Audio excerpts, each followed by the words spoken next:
Jadi biasanya kan satu ancestry cuma sekecil ini ya, European cuma segitu, Cina cuma segitu, Indonesia itu memanjang ke sana. Jadi for example India tuh kira-kira di sini nih. Jadi gini, apa namanya nih presentasinya tentang basically tentang GWAS, Genome Wide Association Studies. Terus habis itu gue juga harus bikin special note di sini. This is gonna be very very basic, okay?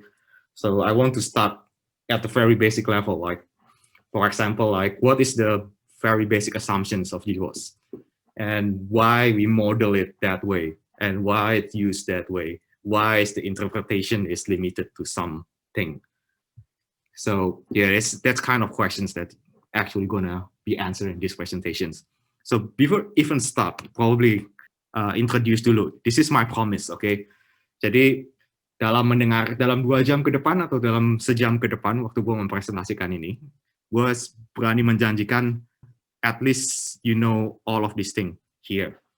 First, you know the basic concept. Second is why it's matter, why we do it, strength and limitations, and what is the possibilities below from this analysis. Okay, so untuk mulai, kita mulai aja dari basic konsepnya GWAS. Jadi sebelum kita ini masuk ke GWAS-nya dulu nih, kita harus back to basic lagi nih. Dan basics-nya itu paling enggak kita harus tahu di sini ada 4 pilar.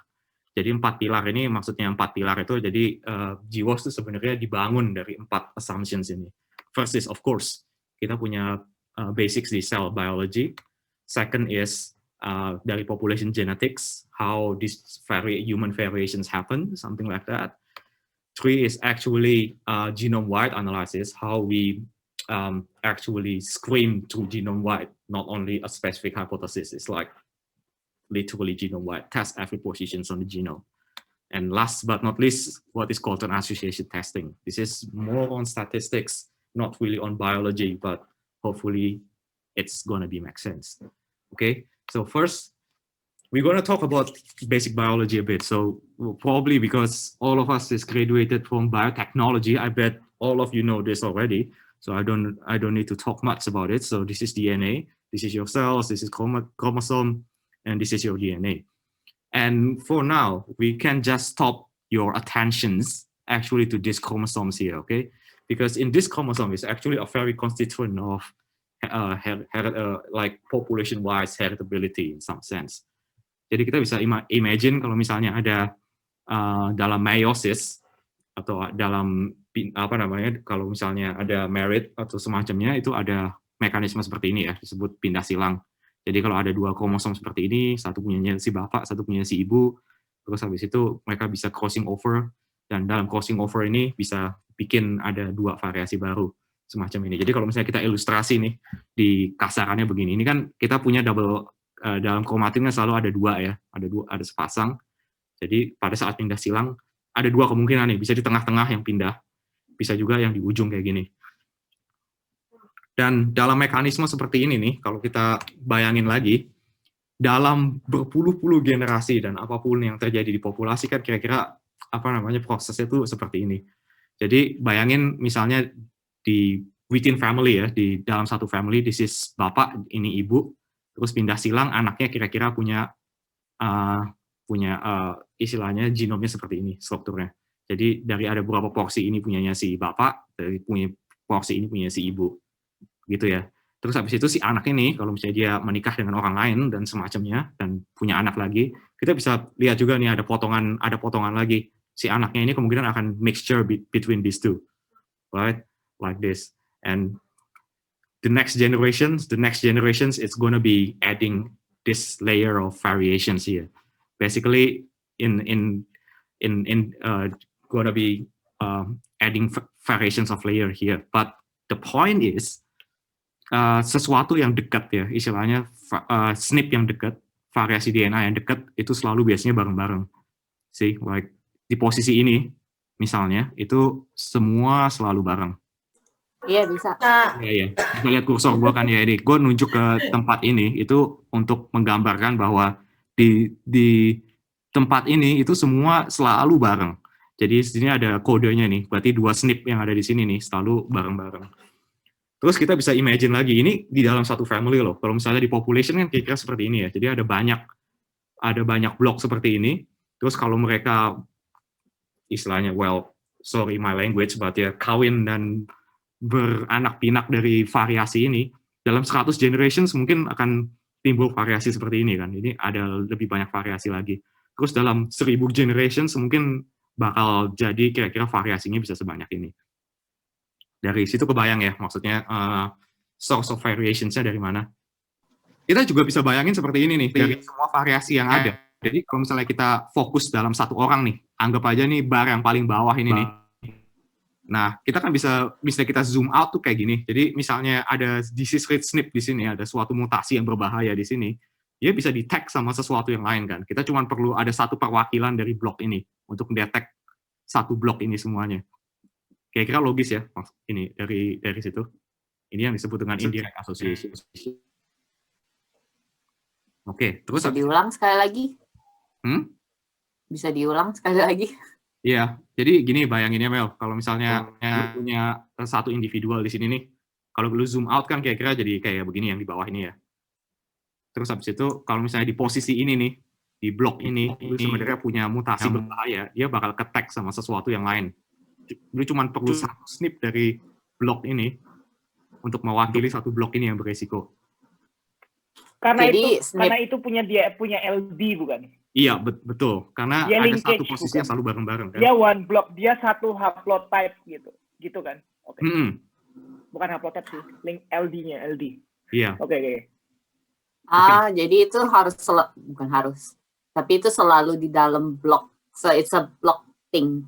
Yeah. Bukan independent SNP doang, tapi semua itu di dalam satu blok gitu ya. Iya.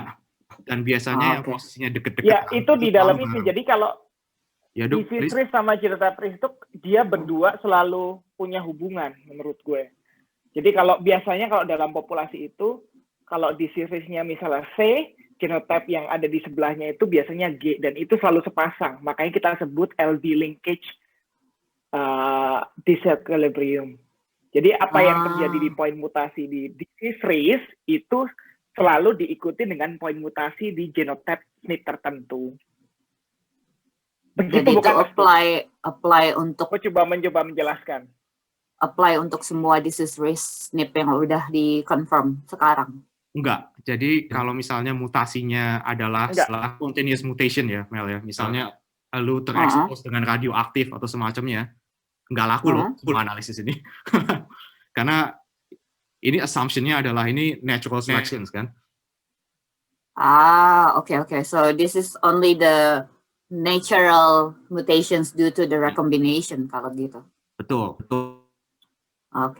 Oke ya. Jadi ini belum levelnya belum di epigenetics ya. Berarti nggak ada kita asumsinya nggak ada pengaruh dari luar dulu kan? Iya. Maksudnya nggak ada pengaruh dari environment. Iya. Meskipun jujur aja kalau mau lu bahas ke selections ya, itu sebenarnya udah ada dari pengaruh dari environment juga, Mel. Bayangin, kalau dari 1000 generasi, lu kebayang nggak ada generasi variasi yang pasti mati duluan kalau misalnya dia nggak bisa adapt sama lingkungan itu. Ya kan? Jadi sebenarnya variasi yang eksis sekarang itu udah ada pengaruh lingkungannya tetap. Tapi bukan karena strong enforcement dari lingkungan kan, kayak yang tadi lu bilang kalau misalkan kita di bawah UV terus-terusan gitu. Iya, tidak dalam itu kan satu mutasi generasi. jadi beda. Oke. Ini masih prinsip Mendel gitu nggak sih, Mendelian? Iya, ini masih Mendelian things. Oke ya. Jadi ini prinsipnya kita masih ngikutin semacam natural selections. Terus habis itu kita tahu ada konsep namanya LD. Nah, LD itu kira-kira seperti ini. Jadi ada sesuatu yang selalu barengan. Karena dalam evolusi setiap posisi di DNA tuh nggak random mutation semua. Pasti ada yang deket-deketan tuh selalu bareng. Itu yang namanya LD atau linkage disequilibrium. Oke, dari situ oke ya. Soalnya kalau ini aja nggak jelas, sebelakang jadi percuma nih.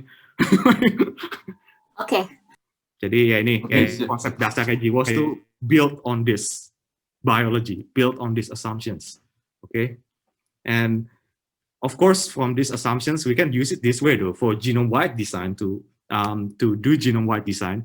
Kita nggak perlu sequencing semuanya ini kan. Kita nggak perlu sequencing setiap posisi DNA di blok ini. Kita cuma perlu satu perwakilan dari blok 1, blok 2, blok 3, blok 4, dan blok entah berapa banyak ini. Ya kan? Nah, itulah sebabnya kenapa dalam GWAS kebanyakan kita pakai ada yang namanya SNP chip. Jadi ini prinsipnya sebenarnya sama kayak microarray. Jadi setiap posisi ini, dia cuma perlu diwakilin oleh satu SNP di chip ini. Dan chip ini benar-benar kayak microarray gitu loh istilahnya. Jadi, for example, dari satu individual SNP ini, dia punya apa? Di sini punya C, kan? Karena signalnya semua C misalnya. Terus, oh ternyata di SNP ini dia heterozygote, bisa G sama A misalnya. Terus yang di SNP ini, oh ternyata dia homozygote T misalnya. Jadi, sebenarnya prinsipnya sama kayak microarray. Jadi satu chip ini buat satu individual ya. Mau nanya deh, jadi kan tadi bilang untuk sequencing-nya itu cukup perwakilan dari per block. But how do you define the block? Ya, itu population study, Mel. Jadi dari population, nanti kelihatan dari belakang. Gue bahas sedikit tentang ancestry. Oke. Ancestry, tapi ya, usually in one population, di block tuh quite stable. Oke. Nanya dong, yang satu chip ini satu individual, tapi banyak markers. Jadi kalau misalnya ada 400 sampel, artinya pakai 400 chip. Gampangnya gitu ya sekarang. Tapi actually Illumina sih udah dia udah optimize lagi. Jadi satu chip ini bisa 8 orang. Jadi misalnya nih dari 1, 2, 3, 4 nih individual 1. Terus habis itu 1, 2, 3, 4 ini individual 2 gitu loh. Dia bisa begitu. Cuman biasanya satu chip yang ini ya, yang application-nya yang biasanya itu biasanya satu chip buat satu orang sih. Karena ya, ada segmennya banyak SNP. Iya, bisa maksudnya satu SNP. Soalnya kan kita ada pakai satu SNP, satu array. Array-nya tuh khusus yang Asian precision nanti kita bahas. Ada 700. Oh iya, soalnya bingungnya tuh karena ada 770 ribuan markers. Jadi tuh baginya kalau untuk orang per 700-nya di tempat yang sama, di blok yang sama, maksudnya di chips ini. Iya, jadi satu chip ini isinya kira-kira 1.700.000, ada yang 500 sih, 500 sampai 1 juta SNP. Jadi bayangin dalam GWAS itu kita bandingin setiap posisi di titik-titik ini yang ada di sini. Iya, itu dan satu titik ini mewakilin satu blok ini. Oke ya, di situ. Oke. Nanti kita bahas kok, ada banyak desain chip emang. Oke, jadi prinsipnya adalah, ya kayak tadi nih, jadi kita nggak perlu sequencing semuanya, kita cuma perlu genotyping dari untuk mewakilin satu blok ini, dan itu sebabnya kita pakai genotyping chip. Terus genotyping chip itu cara kerjanya benar-benar mirip microarray. Jadi itu based on coloring dan kawan-kawannya itu sama semuanya. Oke. Terus habis itu lagi-lagi gini nih, sekarang kita udah punya chipnya kan. Sekarang kita ada banyak desain. Misalnya kalau misalnya kita mau case control studies itu biasanya buat investigate disease. Buat investigate disease kita tinggal ngambil nih ada orang-orang yang sehat di sini sama orang-orang yang sakit di sini misalnya. Orang sehatnya ini, ding. Orang sakitnya ini. Terus habis itu kita genotyping nih setiap orang ini, ya kan? Terus habis itu dari setiap orangnya kita bandingin, ternyata variasi si kuning ini nih, si SNP kuning ini itu lebih sering ada di orang yang misalnya punya kondisi atau punya orang yang sakit daripada orang yang sehat. Misalnya itu nanti kelihatannya kira-kira seperti ini kalau di populasi. Jadi misalnya nih dari satu SNP ada yang punya AA, ada yang punya AG, ada yang punya GG ya. Tapi kalau misalnya lu lihat istilahnya dalam cohort ini nih, lihat deh, yang punya AA jarang banget yang kena penyakit itu. Tapi orang yang GG sering banget yang kena. Ya kan? Terus habis itu orang yang punya AG yang tengah-tengah itu agak tengah-tengah. Jadi kalau kamu gambar distribusinya kira-kira gambarnya seperti ini kan. Jadi kita bisa lihat di sini, ternyata kalau alel G, kalau kita punya alel G, itu kita lebih risky buat kena nih penyakit gitu loh, istilahnya. Dan dalam desain ini tuh sebenarnya gampang juga. Intinya adalah kita melakukan operasi similar seperti ini nih, itu di setiap blok ini nih.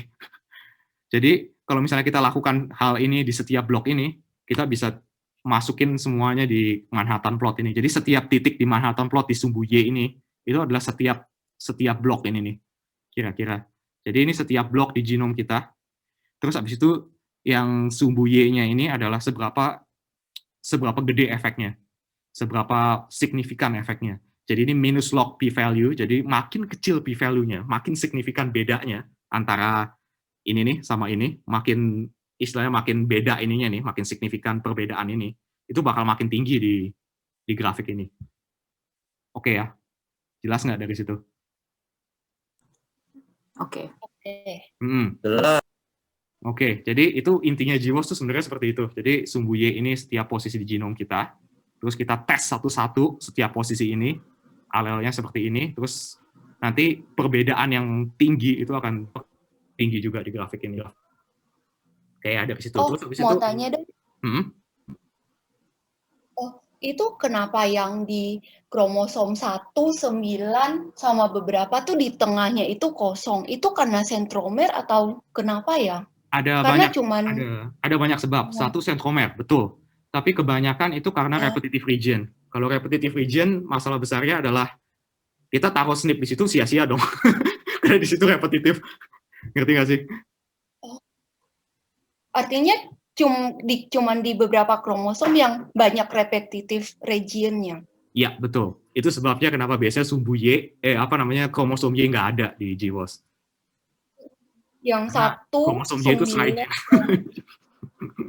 Kromosom Y kenapa? Iya.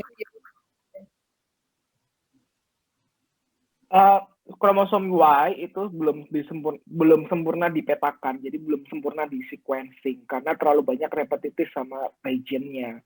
Jadi kalau pakai teknologi yang sekarang, teknologi yang short read itu Illumina short read, kita nggak akan bisa mendapatkan gambaran mengenai kromosom Y-nya itu seperti apa. Nah ini ada satu grup di Australia itu sedang mau pakai long read untuk memetakan kromosom Y, karena kalau long read itu kita dapatnya satu haplotipe, haplotype. Kalau haplotype itu, jadi kalau repetitive region kan kita nggak tahu, itu bisa jadi itu panjangnya misalnya 15 repeat, bisa juga 3 repeat gitu. Oke. Terus ya emang nih kromosom Y bikin susah terus dari dulu.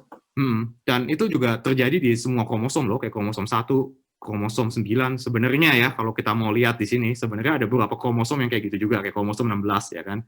Itu ada beberapa area yang kayak begitu sebenarnya. Banyak repetitive region-nya. Jadi percuma kan kita punya banyak blok yang isinya sama aja, dan kita nggak bisa estimate juga panjangnya seberapa. Jadi itu sebabnya kenapa banyak yang hilang di situ. Masuk akal ya? Itu bedanya kromosom 2 sama 21. Jadi width x-axis-nya itu beda, berarti nunjukin kalau blok di dalam tiap kromosom itu beda-beda. Jumlah bloknya. Bedanya. Sebab kan kromosom kan emang berdasarkan size diurutin ya kan? Jadi size juga, makin kesini makin kecil. Kecuali X ya. Oke. Ya. Oh, jadi itu correlate sama the size of the chromosomes juga ya? Betul. Jadi banyaknya blocks dalam satu kromosom itu juga correlate sama gede kromosomnya. Masuk akal dong. Masa kromosom 1 yang misalnya panjangnya 1 juta genom, perwakilan bloknya nggak sebanyak itu. Sama misalnya kromosom 2 yang cuma misalnya 10.000. Oke. Masuk akal ya? Iya. Oke. Nah, bagusnya lagi nih kalau dari GWAS adalah dari satu area yang interested, misalnya ini nih ada satu area yang tinggi banget di sini, kita bisa kita zoom out gitu loh. Misalnya di sini nih ada kromosom 5 nih kan tinggi banget nih. Jadi kita bisa zoom out, oke nih kromosom 5 di sini. Terus kromosom 5, terus area ini tuh kira-kira di sini. Terus di sini ternyata ada gen apa aja nih. Ada CH berapa, ada CH9 dan kawan-kawannya. Terus habis itu kita bisa lihat peaks-nya di mana. Dan kelihatan kan di sini kebanyakan hasil GWAS tuh kayak begini. Jadi lihat ya. Itu nggak menyentuh gen apa-apa. Jadi kemungkinan besar ini ada promoter atau semacamnya di sini. Makanya nanti di selanjutnya, ini kelemahannya GWAS yang bisa gue presentasikan sekarang adalah dia cuma detect area, tapi sebenarnya nggak ada enrichment apa-apa. Kita makanya butuh ada yang namanya functional enrichment, kita butuh tes apakah SNP-nya itu ada pengaruh ke tempat yang lain. Gue mau nanya dong, kalau GWAS ini tuh universal atau beda ras dia punya dia database sendiri-sendiri? Kayak Caucasian sama Mongoloid, sama Asian maybe beda gitu SNP-nya? Iya, jadi GWAS itu sangat population specific, harus gue akui. Oke. Alright. Karena bayangin deh, kalau Asian, European, sama African, ini adalah 3 ekstrim yang paling ekstrim ya. Jadi Asian, African, sama European itu 3 yang paling ekstrim. Dan dari 3 ini, LD structure-nya super berbeda. Jadi itu benar-benar susah buat di reconcile. Nanti gue tunjukin deh, ke belakang nanti gue tunjukin kenapa mereka tuh aneh dalam tanda kutip 3 ini, oke? Asian di sini maksudnya East Asian. East Asian, termasuk Indonesia itu masih agak-agak Asian, nanti gue tunjukin deh, ada kok. Tapi yang South and West Asian, hitungannya Caucasian. Yang South Asian, jadi yang model kayak Indian, Bangladesh, dan teman-temannya. Agak di tengah-tengah, jadi di antara Asian sama Caucasians. India. Oke. Arab, India itu di tengah-tengah. Oke. Oke. Itu yang regional.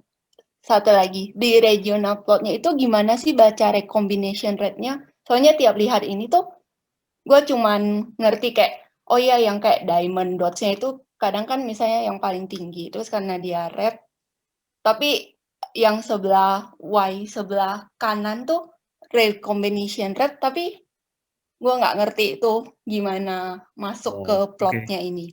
Jadi gini ya, yang paling bawah ini kan position nih. Sumbu X-nya itu position. Terus ini log p-value ya, berarti setiap diamond positions ini kan. Ya kan? Terus habis itu bagusnya kalau lu punya information recommendation rate, itu maksudnya adalah ini nih, yang si biru-biru di belakang ini, yang jadi background. Itu tuh adalah recommendation rate. Jadi intinya dalam recommendation rate, itu kenapa penting? Karena kadang-kadang kita harus bandingin. Kayak misalnya nih, kita punya SNP di sini yang merah ini kan ya. Recommendation rate-nya itu lihat deh. Tinggi di sini sama tinggi di sini. Jadi kemungkinan besar satu blok ini satu LD. Masuk akal nggak? Karena recommendation rate-nya itu gede di situ. Jadi ini juga penting buat validate apakah ini LD-nya itu masuk akal atau enggak. Jadinya kebanyakan itu kenapa banyak biasanya recommendation rate itu ada digambarkan di locus plot seperti ini. Masuk akal? Oke. Kayak misalnya nggak ada populasi sama sekali. Biasanya tuh, makanya ini penting, informasi yang penting. Karena lihat deh, kebanyakan SNP-nya juga yang satu LD, lihat deh, yang merah-merah, kuning-kuning tuh kebanyakan di area ini kan. Nggak ada yang nyebar sampai sana kan. Betul. Artinya kita... kalau misalnya, karena mereka di satu LD, itu kita bisa bilang kalau antar SNP itu dependent to each other, karena satu LD block, atau nggak bisa bilang? Iya, kebanyakan dependent satu LD block. Kebanyakan ya. Oke. Kayak misalnya, contohnya ini deh. LD blocknya kan mestinya sebesar ini ya. Ya kan? Tapi variasinya kira-kira cuman di satu bagian ini doang. Yang tinggi. Ya kan? Itu juga ada maksudnya. Jadi maksudnya adalah, oh ternyata dari satu LD block yang sebesar ini, di populasi itu yang kira-kira punya yang benar-benar efek tuh cuman kira-kira di tengah-tengah itu doang. Kan satu blok ini bisa diwakilin oleh beberapa dots kan, nggak cuma satu kan? Iya. Oke, thank you. Oke, jadi gitu ceritanya untuk baca plot. Nah, berikutnya nih, gue cuma mau jelasin juga, maksudnya GWAS tuh nggak cuma buat disease loh, buat continuous trait juga. Jadi misalnya kayak height, terus misalnya juga kayak education attainment misalnya. Itu ada banyak yang desainnya tuh bisa juga linear. Misalnya nih buat height tuh misalnya desainnya kira-kira jadi seperti ini. Jadi ini ada orang dengan height yang beda-beda ya, dari yang kecil sampai yang gede. Kan? Terus kira-kira nih SNP genotype-nya kayak begini. Ya kan? Nah, kalau kita plot nih, kira-kira nih, yang kecil-kecil ini biasanya dia punya C. kan CC di sini, CC di sini biasanya dia kecil. Tapi kalau yang dia punya genotype A atau AC, biasanya dia misalnya traits-nya di sini apa namanya? Tingginya atau intracranial volume-nya lebih tinggi.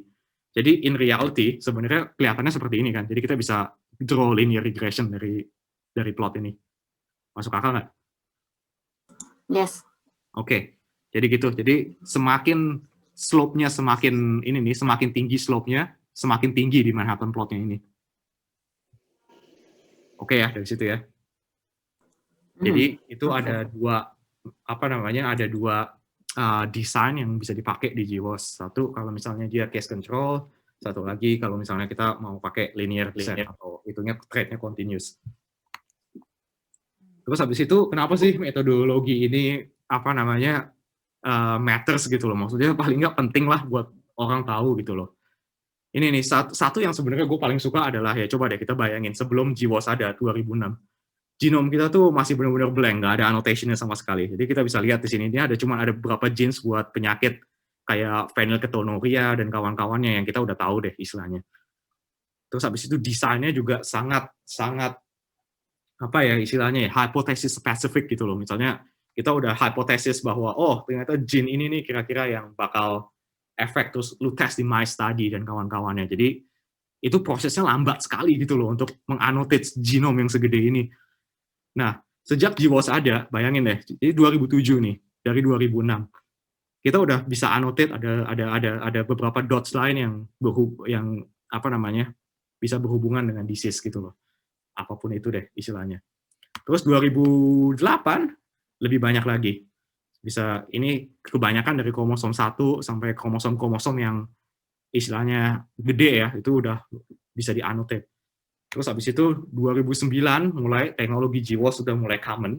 Terus habis itu Illumina juga udah mulai produce chipnya secara komersial.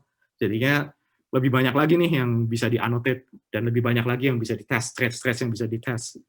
Terus habis itu 2010 ini per year peningkatannya lebih masif lagi karena apa namanya teknologi dari NGS itu Illumina udah lumayan mateng. Dulu kan masih ngandelin 454 ya, masih single line. Nah, kalau Illumina kan masalahnya kan dia udah bisa bridge. Itu tuh ternyata kalau misalnya buat genotyping lebih efektif. Jadinya itu bisa lebih, apa namanya, cost-nya benar-benar turun jauh untuk genotyping. Itu kenapa tahun 2010 tuh ini banget gitu loh, signifikan banget peningkatannya. Terus habis itu 2011, karena 2010 udah banyak, 2011 makin murah lagi. Bisa dilihat di sini makin banyak sekali yang udah ter-annotate.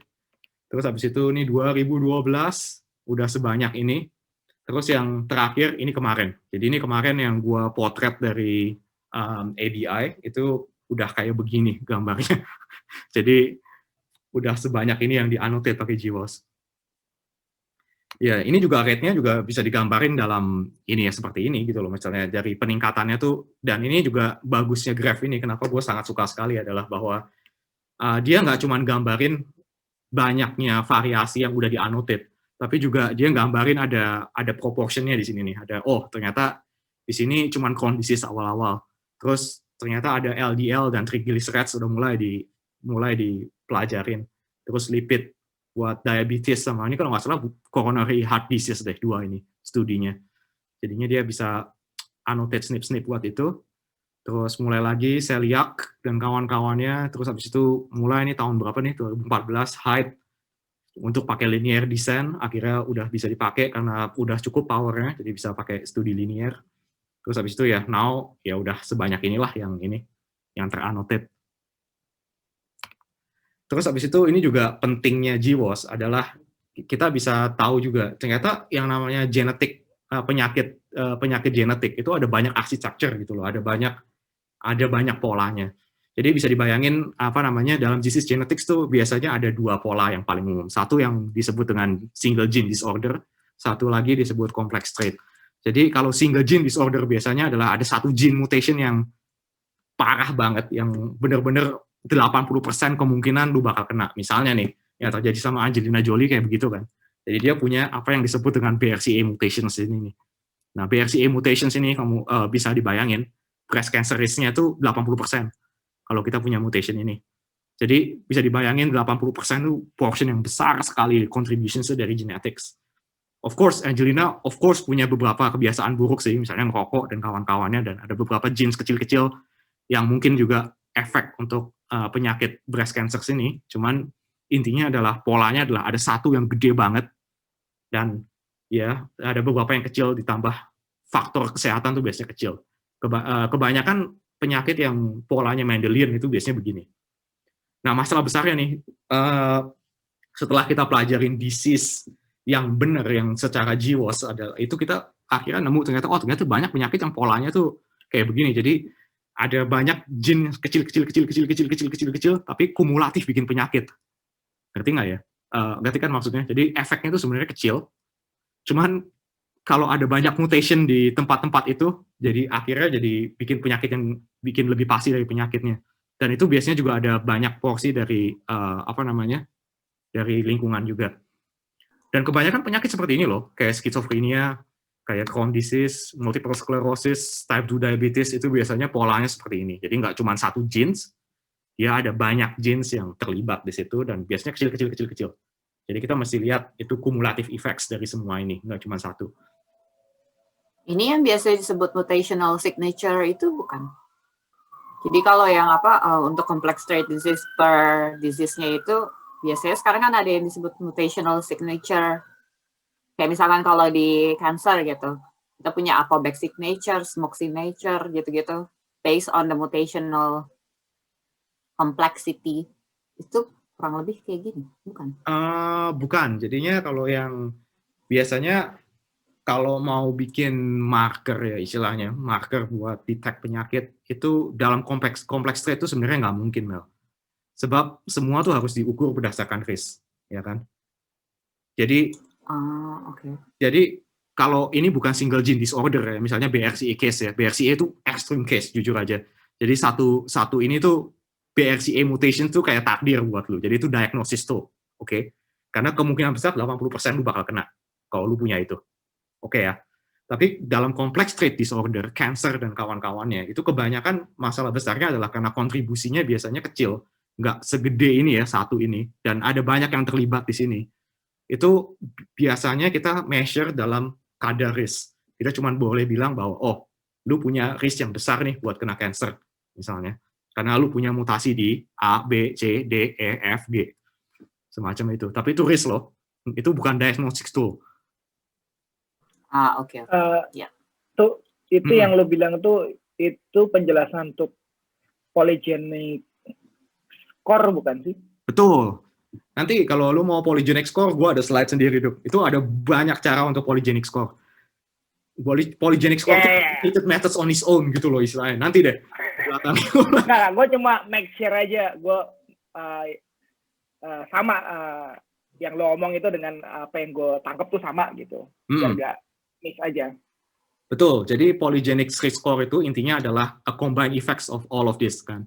Nah, bedanya kalau marker sama polygenic risk score adalah polygenic risk score itu blind test. Jadi lu nggak peduli punya atau enggak, lu tes semuanya, lu jumlah aja. Kalau marker itu istilahnya lu udah punya 5 atau 10 deh yang mau lu tes. Terus dari 10 ini lu jumlah kira-kira itunya seberapa risknya seberapa. Oke. Alright. Oke, itu bedanya cuma di situ. Oke. Terus ya ini disease ya. Jadi kalau misalnya di GWAS nih, kelihatannya kalau kita studi GWAS, single gene disorder di sini, itu kelihatannya di GWAS bakal kelihatan kayak seperti ini. Jadi misalnya ini kayak ada target buat GOAT. Kalau single gene berarti ada satu yang tinggi banget nih kan, ABCDG 2 ini, itu bakal the biggest contributors di sini. Ada beberapa yang kecil-kecil di sini, itu adalah 2 hal ini, ditambah beberapa bad habit ya, jadilah penyakit itu. Oke ya. Jadi kalau di GWAS kelihatannya single gene disorder itu bakal kelihatan seperti ini di Manhattan plotnya. Kalau complex trait kelihatannya bakal seperti ini. Jadinya bisa dilihat di sini ada banyak banget yang terlibat di situ. Dan meskipun ada satu yang gede di sini, tapi ini nggak detrimental juga karena ada banyak environmental factors yang terlibat juga. Oke ya, jadi di GWAS kira-kira kita bisa lihat apakah itu belong single gene disorder atau complex type disorder tuh based on ya ada banyaknya punuk di situ deh, ada banyaknya gedung di situ. Terus habis itu oke nih, tadi kita udah lihat ya kira-kira itu pentingnya di mana, terus kita bisa annotate gimana, terus habis itu kita bisa lihat juga genetic architecture-nya gimana. Nah, sekarang adalah gimana caranya kita melakukan GWAS. Nah, ini juga bakal banyak menjawab pertanyaannya Vivia, pertanyaannya Ginia, tadi soal ancestry dan kawan-kawannya. Jadi, ya, stay tuned. Oke, first, ini sebenarnya agak arbitrary sih. Maksudnya arbitrary itu, gue di sini ada decide ada 6 step. Tapi kenyataannya sebenarnya ini nggak valid loh. Maksudnya setiap kondisi itu bisa beda-beda gitu loh istilahnya. Depends on the design, but in general, I would say, 6 step ini yang paling umum deh istilahnya. Of course, pertama-tama kita perlu decide cohortnya dulu. Kita mau lihat apakah kita sedang pelajarin penyakit, jadi desainnya adalah case control. Atau kita mau lihat trait yang sifatnya linear, jadi cuman unselected sample aja oke, yang penting random, misalnya. Terus habis itu, di situ kita mesti lihat dulu genotyping methodnya seperti apa, kita mau pakai chipnya siapa, desainnya gimana, nanti kita bahas lebih lanjut. Atau mau di whole genome sekalian, bisa juga. Cuman jujur aja sih, gue nggak terlalu recommended buat lakuin like association studies pakai whole genome, karena jujur aja whole genome tuh banyak komplikasinya, kayak misalnya yang paling real deh, karena kita ngetes kan setiap SNP ya, setiap posisi kan. Kalau di whole genome, artinya adalah kita ngetes setiap SNP. Jadi, kalau kita ngetes setiap SNP, kira-kira multiple testing burden-nya gede banget kan. Jadi, kita bisa lihat, kalau kita pakai Benfroni corrections, p-value lu mesti di atas 3 miliar. Minus 3 miliar. Which is nggak masuk akal kan. Jadinya, ya itu sebabnya kenapa genotyping methods itu lebih masuk akal sekarang. Karena kita bisa dapat sample size yang gede, karena dia murah. Terus habis itu statistical burden-nya juga lebih ringan. Terus habis itu juga kita habis kita genotyping, kita perlu quality control dulu, dan kalau perlu kita impute, nanti kita jelaskan tahap yang ini. Terus baru kita lihat association staging. Terus kita gambar di sini, dan setelah kita punya Manhattan plot di sini nih, setelah association staging, ini tetap harus di QC loh. Ini GWAS plot lu nih beneran atau enggak, atau bias atau enggak, atau kawan-kawannya tetap perlu dites. Makanya habis association testing mesti QC lagi. Itu yang sebenarnya kadang-kadang orang lupa. Kadang-kadang mereka cuma publish jeder, kasih aja nih gambar GWAS. Udah tuh, makan tuh genes. Gitu kan. Padahal ya nggak gitu juga. Gitu maksudnya ada beberapa yang masih kita perhatiin juga. Terus habis itu, terakhir kita juga perlu nanti interpretation sama validation-nya kira-kira gimana. Oke, terus kita mulai ya. Pertama, desain cohort nih. Pertama, kalau desain cohort, kita mesti benar-benar tahu nih, penyakit yang kita pelajarin, atau disease yang kita pelajarin, itu kayak gimana. Jadinya, kalau disease, dia pakai case control. Kalau misalnya kita pelajarin height, dan semacamnya, ya kita pakai continuous traits. Terus kita juga mesti hitung power calculation-nya gimana. Jadi ada berapa puluh ribu sampel, atau berapa banyak sampel yang kita butuh buat detect variations itu sampai p-value-nya istilahnya masuk akal deh. Istilahnya itu namanya power calculations. Terus habis itu kita juga harus mikir nih, ada possible bias nggak di traits yang kita pelajarin. Misalnya yang paling umum nih, misalnya kita sedang mempelajari coronary heart disease deh. Ini klasik, yang paling klasik. Kalau yang namanya coronary heart disease, minimal lu harus waspada sama faktor-faktor ini kan. Karena semua faktor ini itu adalah yang menyebabkan coronary heart disease di luar genetik. Jadinya perlu kita waspadai gitu loh. Age yang paling umum kan, makin lu tua, makin gede risknya untuk coronary heart disease. Despite genetics lu bagus atau enggak. Misalnya terus BMI, smoking, alcohol intakes, occupations, kalau kerjaan lu sedentary misalnya, atau ada medical history apa, misalnya lu minum obat tertentu yang meningkatkan risk tertentu, itu semua mesti direkod. Terutama kalau disease ya, disease biasanya lebih bahaya soalnya. Oke, tadi buat cohort design. Nah, sekarang buat genotyping-nya nih. Nah, dari genotyping ini nih, ya ini tadi yang sedang dibahas adalah, first of all, the rules of thumb is always read your chip specifications because it must match your trait. Okay, so you should select it based on your needs really, because different LD structure and different genetic architecture will give you different kind of chips. For example, like there is some chip here in Illumina, for example, itu apa namanya, dia based on ethnic. Jadi chip ini udah di-optimize untuk ethnic tertentu. Misalnya ini kan chip yang di atas ini di-optimize buat Asian. Jadi Asian ini maksudnya East Asian population. Jadi kalau Japanese, Chinese, dan semacamnya itu biasanya pakai chip seperti ini. Terus habis itu kalau misalnya apa namanya, kita mau bandingin, idenya adalah kita mau bandingin Ancestry nih, misalnya kayak di 23andMe atau ada Ancestry.com dan semacam-macamnya genetic testing itu tuh, biasanya dia pakai chip yang global ethnic, maksudnya jadi dia istilahnya daripada dia ngoptimize berdasarkan LD blocks, dia just randomize the SNPs, jadi just comparing the positions, semacam itu multi ethnic global chip tuh biasanya desainnya seperti itu, jadi dia nggak di-optimize berdasarkan LD. Karena gunanya adalah untuk deteksi population-nya, bukan buat detek penyakit atau apa dari population tertentu. Terus habis itu juga ada yang multi etnik tapi khusus untuk etnik tertentu. Misalnya nih kayak ada di sini multi etnik, ini untuk yang African American sama Hispanic. Jadi dia di desain chipnya adalah didesain buat yang LD structures-nya untuk African American atau Hispanics misalnya. Itu ada yang seperti itu. Jadi di desain, di cohort yang kita punya, kita mesti benar-benar pikir ini buat siapa. Itu yang soal etnik, itu perlu diwaspadain. Second adalah, it depends on architecture as well. Like, for example, what kind of disease that you want to analyze.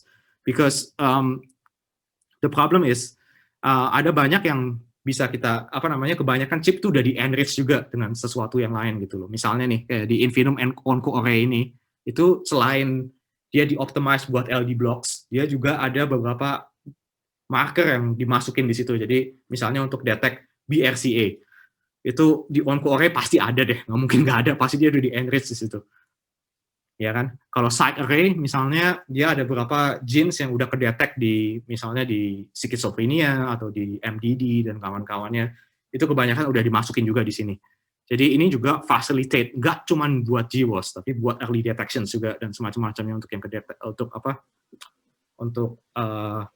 biasanya untuk meskipun mereka bilang untuk diagnostic testing ya, tapi jujur aja gue nggak setuju deh. Tetap itu cuma buat risk testing. Terus habis itu kalau traits-nya misalnya rheumatoid atau yang immuno-related disease juga ada ini juga nih yang di-enrich buat SNP yang mempengaruhi immune misalnya.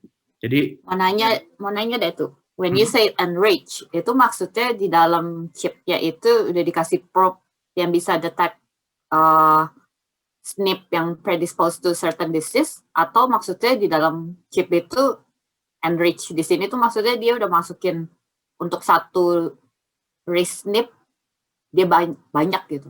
Iya. Yang kedua lebih tepat actually, Mel. Jadi untuk enrich itu maksudnya gini loh. Jadi untuk mewakilin semua LD block itu paling cuma 100, paling sebenarnya cuma 200.000 aja cukup kan sebenarnya kan. Tapi kayak tadi misalnya yang Vivia bilang, kebanyakan chip itu 700 sampai 1 juta SNP kan. Which is ada banyak lubang loh di situ yang bisa lu masukin. Nah, ini nih SNP yang spesial ini nih, misalnya yaitu dimasukin SNP yang kita udah tahu deh, ini terlibat di skizofrenia, ini terlibat di mana. Jadi kalau SiteArray ya istilahnya SNP yang di skizofrenia kita udah tahu dimasukin di situ semua. Jadi kalau immunoarray di sini artinya ya 200 SNP yang pertama tuh standard ya, yang buat mewakilin blok LD. Tapi sisanya adalah SNP yang kita udah tahu ada di misalnya di area immune kayak misalnya MHC. MHC kan complicated tuh, jadinya dia perlu dense SNP di situ misalnya. Oke. A technical question. Itu waktu misalkan yang tadi immunoarray you only need 200,000 SNPs gitu. Jadi satu dot itu satu SNP, that's it. Iya. Nggak ada replikanya gitu. Yang ada technical replicate. Technical replicate itu biasanya gini, Mel. Jadi itu di luar di luar promosinya ya. Misalnya maksudnya di luar promosi itu di luar spek gitu loh. Istilahnya. Jadi di dalam chipnya Illumina itu biasanya di setiap row kan ada chip kan ada lubang gitu ya. Nah, di setiap row-nya itu ada yang namanya technical replicate. Jadi setiap 100 atau apa, dia punya snip X yang kita nggak tahu apa. Tapi dia snip X ini adalah satu row itu harus sama semua. Kalau nggak, Illumina bakal bilang, oke, satu row ini dibuang, gitu loh. Oh, oke. But in theory, satu bolong itu, itu buat ngecek. Satu dot itu represent just one snip, then that's it gitu. Jadi apapun sequence yang kita dapat sebenarnya datangnya dari satu sumber doang. Maksud gue gini, dalam satu chip itu one probe only represent one snip and that's it gitu. Jadi lu emang beneran rely sama apapun yang di sequence dari that one probe only kan? Lebih tepatnya gini, satu lobang itu ada banyak probe, Mel. Ya kan? Karena kenapa di satu lubang ada banyak probe? Karena kita perlu detect kalau dia heterozygote gimana, ya kan? Jadi harus ada banyak probe buat facilitate kalau dia heterozygote. Oke. Oke, mungkin gue bantu ya. Kalau dalam chip SNP itu probe-nya 2 untuk tahu supaya kita punya genotype, data genotype. Artinya kita punya data dari double stranded DNA. Dari sense dan antisense-nya kita dapat gitu. Itu yang dibutuhkan oleh GWAS itu jadi kita bisa tahu di setiap SNP itu dia homozygote atau dia heterozygote. Jadi probe-nya itu nggak cuma satu, ada banyak banget probe-nya. Iya, dalam satu lubang itu ada banyak probe, Mel, intinya. Tapi di satu lubang itu cuman ya probe itu doang, SNP itu doang. Tapi ada banyak aja. Oke. Cuman buat optimize supaya warnanya lebih yakin, ya kan? Oke. Ya. Get it now. Thank you. Ya, jadi gitu ceritanya. Itu ada banyak yang bisa kita pilih. Jadi kalau kita desain GWAS, kita mesti mikir ini juga SNP-nya seperti apa, desain kita gimana, terus SNP chip apa yang cocok. Dan bisa custom ya, saudara-saudara. Jadi kalau Anda butuh yang khusus, jadi tinggal telepon Illumina, terus bilang, gue kira-kira butuh 1 juta chip yang kayak begini. Illumina bakal bikinin buat Anda. Begitu deh. Ini yang komersial loh yang gue kasih lihat nih. Terus masih tentang chip. Jadi kalau yang misalnya yang Infinium On-Core Array 500K ini kan artinya ada 500.000 SNP. Tapi kalau yang 8 kit sama 24 kit itu bukan SNP-nya. Tapi mungkin juga sampel. Ya, itu versions. Jadi itu enggak apa-apa. Harus baca detail ya tentang dari specification-nya. Jangan langsung dari harus judul. Baca detailnya dia punya berapa SNP. Kebanyakan SNP array yang di atas, yang nomor versionnya udah di atas 20, itu kebanyakan udah di atas 1 jutaan. Jadi udah di atas 800.000 sampai 1 juta lebih. Oke. Jadi ya itu ceritanya soal chip. Terus berikutnya ini nih mungkin yang menarik nih. Jadi ini maksudnya kenapa quality controls itu mesti ada kita lakukan di 2 step. Satu di individual level, satu di SNP level. Jadi di individual level, kita harus remove individual yang istilahnya genotyping-nya jelek. Jadi ada satu chip biasanya, atau ada satu chip biasanya yang entah karena ekstraksinya nggak benar, atau karena sampel handling-nya nggak benar. Jadi pada saat dia ditaruh, DNA-nya ditaruh di chip, dia nge-hybridization. Jadi istilahnya individual itu banyak missingness-nya, banyak yang nggak tergenotype. Nah, individual seperti ini harus dibuang, ya kan? Karena dia akan create bias. Kenapa bias? Karena bayangin deh, kalau ada banyak individual yang cuman ke genotype kromosom 1 sama 2. Kebayang nggak sih? Jadi kita nggak bisa ngetes kromosom-kromosom lainnya gitu kan istilahnya. Which is, itu nggak ideal. Ya kan? Jadi itu yang maksudnya individual missingness itu adalah biasanya karena sample handling. Terus kedua yang perlu dicek lagi adalah ancestry. Karena ancestry itu penting banget. Hampir setiap GWAS biasanya itu agak ancestry specific. Karena setiap ancestries itu LD blocks-nya, LD structure-nya beda-beda. Sedangkan untuk detect GWAS, kita relies on this LD, right? In these LD structures. So, this is why it's so dangerous if you don't do ancestry QC. This is actually the most bias usually is came from ancestry QC. And ya kebayang kan kalau misalnya nih, ancestry QC gampangnya gini deh.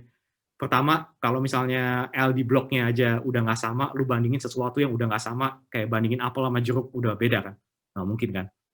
Itu pertama. Kedua, kalau misalnya sampel lu, istilahnya kebanyakan case-nya adalah ternyata, oke deh, sorry ini rasis nih. Misalnya, kebanyakan sampel lu adalah Cina untuk cases. Terus habis itu buat kontrolnya tuh misalnya white people semua. Kemungkinan besar yang lu dapat di situ adalah adalah perbedaan antara Asian sama white people kan. Bukan disease-nya atau semacamnya gitu loh. Karena efeknya ancestry itu besar sekali gitu istilahnya. Jadi kemungkinan besar akan outweigh efek dari disease atau semacamnya. Oke, jadi intinya adalah karena LD structure-nya beda, itu kira-kira perbedaannya seperti ini. Jadi kalau misalnya kita plot nih di sini, YRI ini nih untuk mewakilin Afrika, terus CEU ini North European, dan CHB sama JPN ini maksudnya China and Japan. And kita bisa lihat di sini, maksudnya di 3 populasi ini tuh yang biasanya paling beda lah istilahnya. Karena ini sebenarnya disebut dengan PCA, jadi dia dimensional reductions, dari banyak SNP yang kita punya, kita reduce jadi cuma 2 dimensi perbedaannya. Kita bisa lihat perbedaannya itu kira-kira sejauh ini di 2 dimensi. Terus yang hitam-hitam ini nih, itu tuh sebenarnya adalah Indonesian population yang ini nih sebenarnya studi skizofrenia Indonesia yang ada di paper yang kita publish. Jadi intinya adalah kita punya sampel Indonesia yang hitam ini dan coklat ini. Dan lihat deh, ternyata Indonesia tuh variasinya gede banget loh. Biasanya kan satu ancestry cuma sekecil ini ya. European cuma segitu, Cina cuma segitu, Indonesia tuh memanjang ke sana. Jadi for example India tuh kira-kira di sini nih. Terus African American tuh biasanya di sini. Atau kadang-kadang mendekati ke sini juga. Jadi itu cuma buat gambaran aja seberapa besar population Indonesia. Terus habis itu ada satu poin lagi yang sebenarnya penting adalah, biasanya adalah kalau kita mereksa ancestry, kita juga mesti periksa di case sama kontrol kita ancestry-nya sama atau enggak. Jadi kelihatan kan di sini aku bedain warnanya nih, ada yang hitam sama yang coklat. Yang gue mau lihat adalah population gue masih overlapping satu sama lain. Kayak begini misalnya. Jadinya gue tahu nih bahwa ancestry wise nggak beda sama sekali. Makanya yang outliers semacam ini mesti kita buang. Ini yang gue bunderin di sini. Itu buat ancestry QC. Ini kalau ngelihat dari plotnya ini, menurut lo harusnya Indo berdiri sendiri. Jadi LD-nya mereka pun sebenarnya unik gitu. Betul, Mel. Itu sebabnya kenapa kemarin waktu presentasi terakhir gue protes dengan Ibel dan kawan-kawan yang orang-orang Ekman yang sedang mengerjakan ini adalah bahwa kita butuh loh buat punya reference Indonesia, sebab ternyata kita sudah proven to be different from Japan and China. So we need to speed up projects. Emang beda, Bu. Emang beda. Kita sukanya beda sendiri soalnya. Kita nggak mau sama yang lain. Emang beda. Bahkan West ke East udah beda Indonesia. Ya, itu udah itu West ke East. Problematik Indonesia cukup problematik. Yang West beda, yang East beda, yang bisa tengah-tengah juga beda. Ya, itu kenapa sih kalian suka beda-beda semua? Kenapa sih kita nggak sama aja? Ini adalah lu jangan nanya kenapa beda, lu nanya kenapa nenek moyang beda-beda. Itu jangan salahin kita, bro. Oh, betul ya. Kita cuma terima nasib doang ya. Kenapa sih nenek moyang kita beda-beda? Oh, itu ceritanya panjang dan lebar. Itu kayaknya sesinya Geruduk sama Ibel. Sesinya Geruduk. So, tadi ancestry ya. Jadi pentingnya ancestry itu gitu. Jadi efeknya gede dan kemungkinan buat bikin bias tuh gede. Nanti gue tunjukin deh caranya lu detect kalau sampai ternyata lu bias ancestry yang nggak lu sadarin. Nanti kelihatan di Manhattan plotnya. Nanti gue kasih lihat. Nanti ya di belakang ya. Terus habis itu kita juga perlu waspada yang namanya relatedness. Jadi kebayang nggak sih kalau misalnya di sini nih kebanyakan relatedness ini itu biasanya terjadi kalau kita try to diagnose penyakit-penyakit yang sifatnya rare atau biasanya family bounded. Misalnya nih kayak ALS misalnya, di ALS itu ada familial studies-nya yang dia run on family. Jadi gimana pun juga nih, kita mau randomize kayak gimana, biasanya adalah sample cases yang kita dapat tuh biasanya belong to the same family. Ya itu aja deh misalnya. Jadinya itu bahaya sekali karena bayangin kalau semua casesnya dari satu family, terus habis itu semua kontrolnya dari random, jangan-jangan sesuatu yang associated di situ itu adalah yang related sama family ini, bukan sama penyakitnya. Masuk akal nggak sih? Yeah. Misalnya nih, semua family ini punya hidung yang besar. Jadi ada kemungkinan besar, SNP yang kedetek di situ ternyata adalah SNP untuk hidung besar, bukan buat penyakitnya. Oke ya, jadi itu sebabnya kenapa Baik. Iya, jadi relatedness itu penting buat di-remove di situ. Terus habis itu, tadi secara individual ya, sekarang nggak usah lihat individualnya deh, sekarang kita cuma lihat SNP-nya doang. Kita pertama harus istilahnya remove semua SNP yang quality score kecil. Jadi yang genotyping yang nggak yakin, itu biasanya quality score kecil. Itu mesti kita remove dulu. Terus habis itu second, kita biasanya juga remove SNP yang minor allele frekuensinya itu kecil sekali. Ini arbitrary sih, tapi biasanya kita pakai 1%. Jadi kalau ada SNP yang istilahnya sangat rare sekali, di bawah 1%, misalnya dia jarang ada dan cuma ada 1% populasi yang punya itu, takutnya dia bikin bias. Kenapa bikin bias? Karena biasanya yang terjadi adalah SNP yang kecil ini kan cuma biasanya adanya di cases nih, di general population nggak ada, ya kan? Jadi dia cuma signifikan purely karena dia rare, karena di general population nggak ada. Masuk akal kan ya? Nah ini juga yang kemarin gue omongin, kalau setiap kali gue di interview deh soal GWAS, apa yang paling bahaya? Gue bilang ini rare allele frequency dalam mempelajari rare disease. Ini dua hal yang pasangan yang agak-agak rumit biasanya di GWAS. Karena biasanya yang di rare disease, of course SNP-nya bakal rare. Kalau lu remove semua rare itu ya namanya lu nggak studying rare disease lagi gitu intinya. Nah itu. Tapi Restu, kalau gue tuh selalu bertanya-tanya soal, kalau boleh nanya bentar, soalnya gue juga kadang-kadang QC berdasarkan bukan frekuensi kalau di microbiome itu kan based on abundance ya. Yeah. Tapi ya kayak if you get like 1 million of samples gitu, terus 1% dari 1 million itu kan still something, Restu. Well, it's different from genetic point of view, karena ada satu bakteri yang efeknya gede banget kan, biasanya kayak misalnya dia emang produksi toksin dan kawan-kawannya gitu loh. Tapi in term of SNPs, all SNPs is usually the same, like usually the effects, maksudnya nggak ada special function di situ gitu loh, yang dia bisa gimana-gimana pada umumnya. Makanya kalau mau detect buat rare SNPs, biasanya nih yang kita lakukan adalah pertama kita GWAS gedenya dulu. Kita cuma mau lihat area-area yang signifikan, ya kan?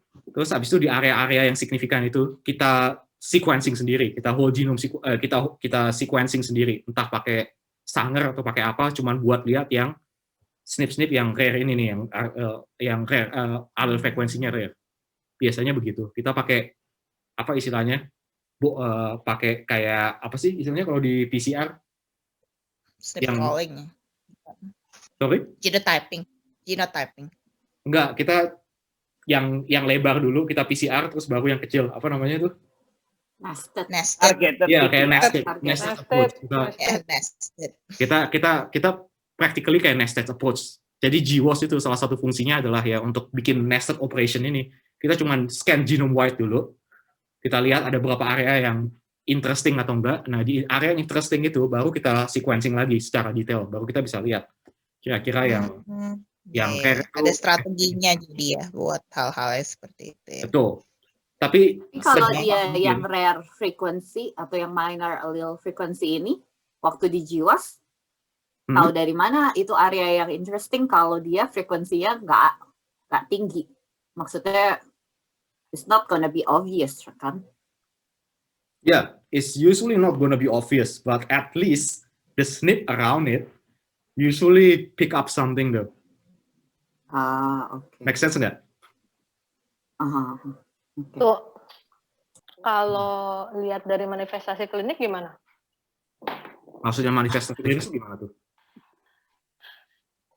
Kan tadi ngomongnya soal rare allele yang impact-nya ke rare disease, bener nggak? Sorry, tadi gue agak miss. Jadi ya balik ke pertanyaan Asya, gimana lu tahu bahwa si misalnya rare disease ini disebabkan oleh SNP tertentu gitu? Gimana caranya Berarti tahu? dengan lu lihat manifestasinya si rare disease ini disebabkan oleh rare SNP tertentu ini yang memang rare itu lu bilang. Yang trombo mematikan itulah. Ya itu nggak bisa, lebih tepatnya di GWAS. Nanti gue tunjukin di belakang kenapa nggak bisa. Ada sih slide-nya gue. Jadi intinya emang GWAS tuh salah satu weakness-nya nih nanti nih yang gue bahas di belakang adalah dia nggak bagus buat studi rare disease. Karena apa namanya, untuk SNP yang jelas-jelas rare itu detect-nya susah banget di GWAS. Karena GWAS lagi-lagi ngandelin LD kan. Kalau misalnya SNP-nya terlalu rare, kemungkinan besar yang terjadi sama rare disease itu kan adalah bahwa ada satu LD block di situ dan ada mutasi di tengah-tengah LD block ini kan. Which is biasanya itu nggak reliable di detect di GWAS. Karena GWAS adalah asumsinya lu detect the whole blocks. Masuk akal nggak? Ya, bukannya itu hubungannya juga sama frekuensi juga ya. Frekuensi alel ya. Alel frekuensi dari masing-masing populasi kan. Iya. Iya benar juga kan, alel frekuensi kan juga tergantung populasi yang lo studi kan, dia bisa menjadi rare atau enggak kan tergantung populasi yang lo campur-campur di pool sampel yang lo analisis, bukan? Iya. Oke. Ya. Tapi biasanya di satu design chip biasanya mereka pakai yang common sih di design chipnya lo ya. Iya. Iya. Kalau orang yang dites itu kalau misalnya dia mix gimana? Mix sangat mengecewakan paksa kita buang dalam studi. Oh dear. Iya. Jadi kalau lu bule lu gak boleh. Orang-orang seperti gue. Campuran. Kebuang juga. Jadi gimana, harus yang kayak quote and quote pure blood gitu yang bisa diambil sebagai perwakilan populasi? Gimana sih? Iya. Apa perlu kayak kuesioner 3 generasi kayak yang suka lo kerjain kayak kita. Gitu. Biasanya dari PCR itu kelihatan kok lo mix atau enggak. Bisa di remove ntar. Yang penting kumpulin sampel sebanyak mungkin dulu. Nanya lagi deh, technical question, a stupid question sih, kayak basic banget. Tapi allele frekuensi yang dimaksud di sini apa ya jadinya? Jadi gini Mel, jadi intinya biasanya dalam genotyping tuh cuman ada 2 alel kan, alel 1 sama alel 2, ya kan? Nah, alel 1 sama alel 2 ini pasti ada satu yang lebih kecil, ya kan? Enggak 0,5 dan 0,5 kan frekuensinya, ada satu yang 0,7, ada yang 0,3, ya nggak? Nah, minor alel frekuensi itu selalu yang ngambil yang paling kecil, yang alelnya yang frekuensinya paling kecil itu siapa? Itu minor alel frekuensi. Frekuensi di sini maksudnya dari whole population, Mel. Dari whole populationnya. Yeah. Okay, so let's say you sampled like 100 samples gitu ya. Misalnya lu punya 100 sampel yang lu GWAS.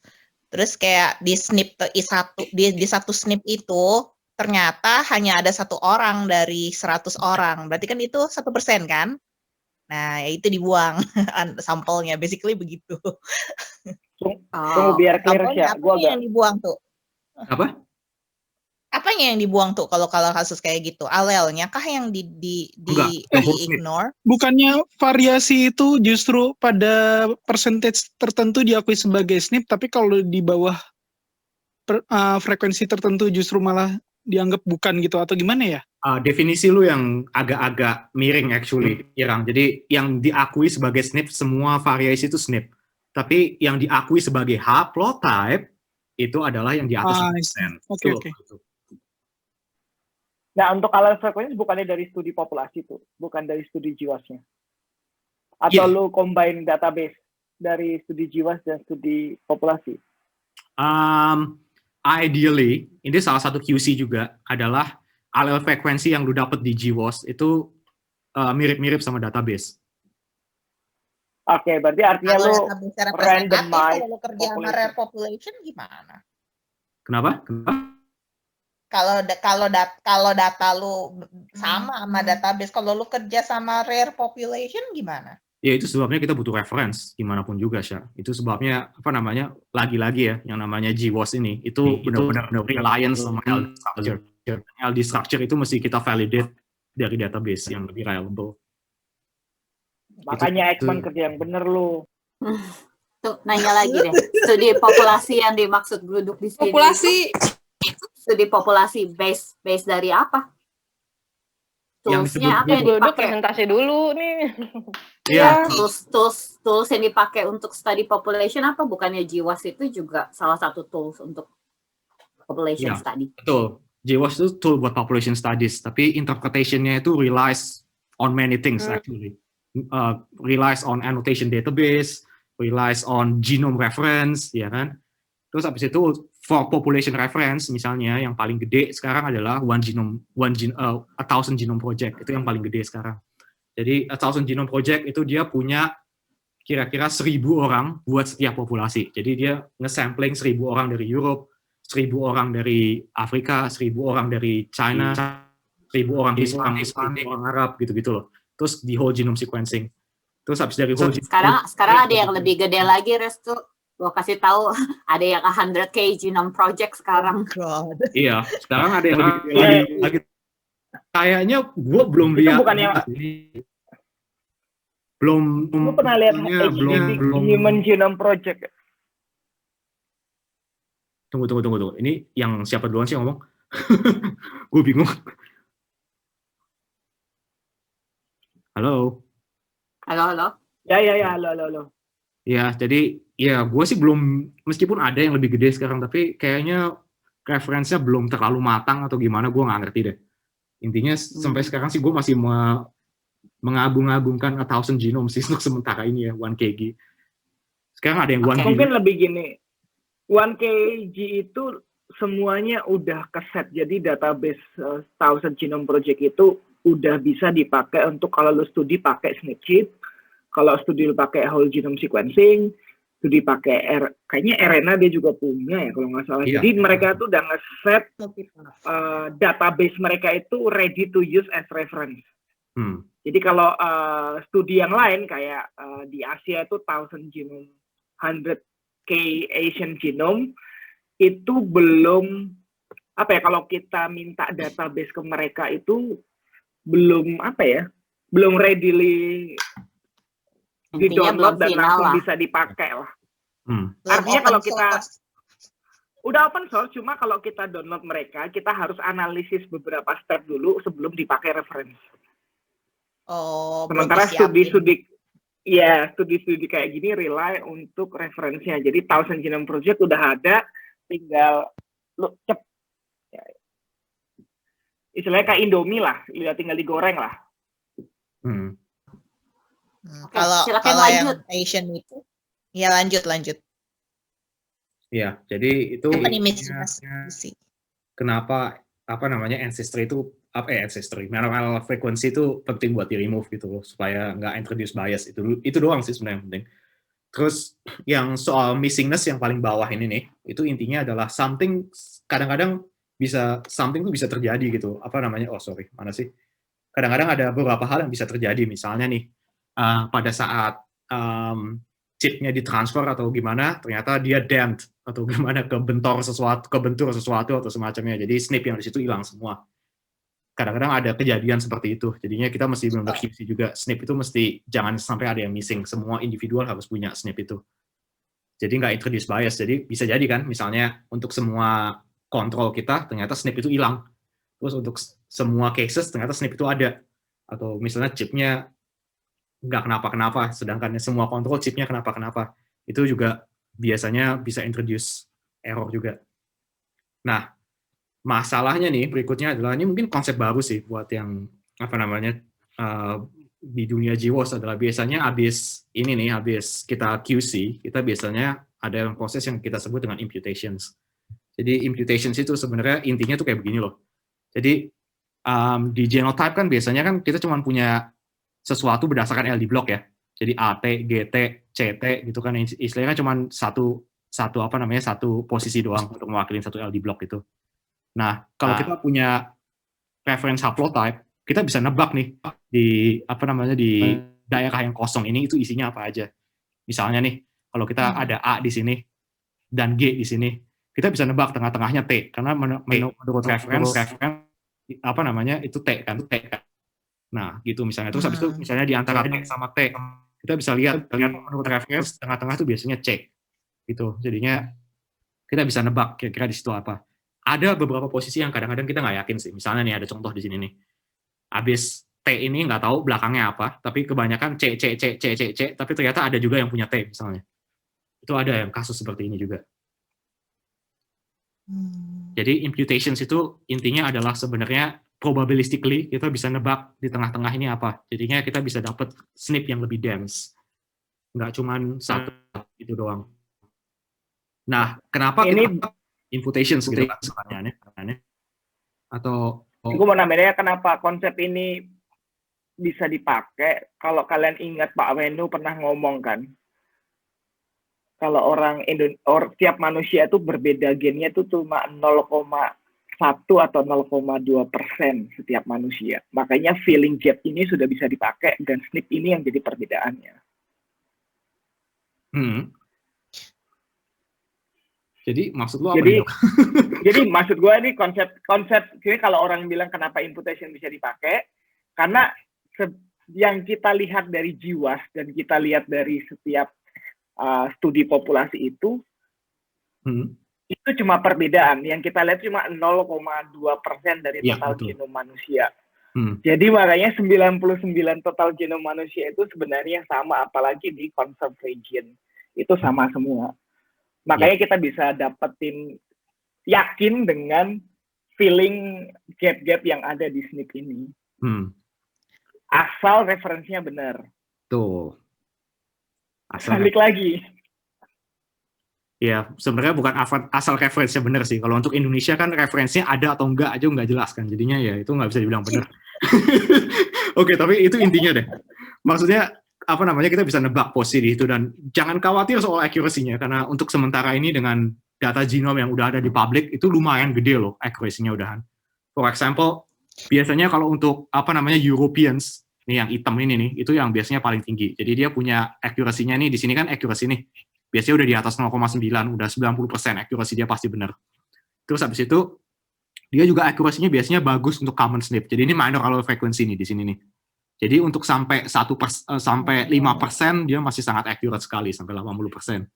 Nah, mulai ke lower dia makin susah kan. Jadinya dia makin low.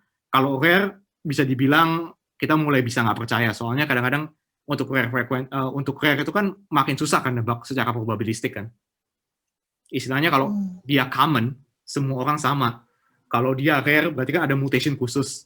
Jadinya biasanya imputation accuracy-nya agak meragukan. Nanya lagi deh. Jadi ini kan kita penting punya reference genome waktu mau interpreting hasil GWAS-nya. Tapi dengan kondisi manusia zaman sekarang yang semakin banyak yang kayak tadi siapa yang bilang udah nggak pure blood lagi, how relevant the reference genome ke analisisnya? Karena kan sekarang sekarang mungkin masih bisa sih nyari study population yang istilahnya tadi pure blood untuk race ya, tapi sekarang kan makin banyak mixed race. Ya, dan penyakitnya pun jadi makin aneh-aneh kan. Itu gimana nantinya apa yang bakal dijadiin reference genome kalau kayak gitu? Kan nggak mungkin kita punya reference genome untuk setiap mix combination. Betul. Tapi tetap detection-nya kalau bisa pure blood. Jadi gini loh maksudnya. Jadi kalau kita bisa detect genes-nya dari pure blood dan kita yakin bahwa itu unbiased, itu udah mendingan banget, Mel. Jadi kalau kita udah dapet genes-nya nih, kita bisa jangan genetic testing tapi gene based testing, ya kan? Kalau kita udah dapat combination of genes, kita bisa bikin marker detection buat each genes. Jadi kita bisa istilahnya kayak tadi nested approach. Jadi ini tuh cuman buat GWAS tuh pada intinya nih, pada akhirnya nih. Itu kita cuma buat nentuin ada daerah-daerah mana yang interesting, ada gene apa sajakah di situ, Terus habis itu apakah genes-nya itu benar-benar efek ke menimbulkan penyakit ini atau enggak, nanti dites di mice model atau di model yang lain, dan kita bisa bikin marker nih dari hasil ini. Dan kalau udah ngomonginnya genes, mau mix kayak gimana juga tetap dia punya genes itu kan, jadi oke dong. Iya. Itu intinya. Boleh tanya nggak, sebenarnya ini pertanyaannya agak basic banget sih. Sebenarnya melakukan imputasi ini untuk apa sih sebenarnya tujuannya? Kalau yang diinginkan adalah deteksi variasi, kenapa imputasi ini diperlukan gitu? Ada banyak sih tujuannya. Pertama yang paling umum adalah kebanyakan nih kalau kamu kerja dari banyak cohort, itu adalah chipnya nggak sama, ya kan? Kalau chipnya nggak sama, itu masalah besarnya adalah jadi bolong-bolong. Jadi ada yang chip punya di posisi ini, tapi posisi sini nggak ada. Ada yang chip punya di posisi ini, tapi posisi ini nggak ada, ya kan?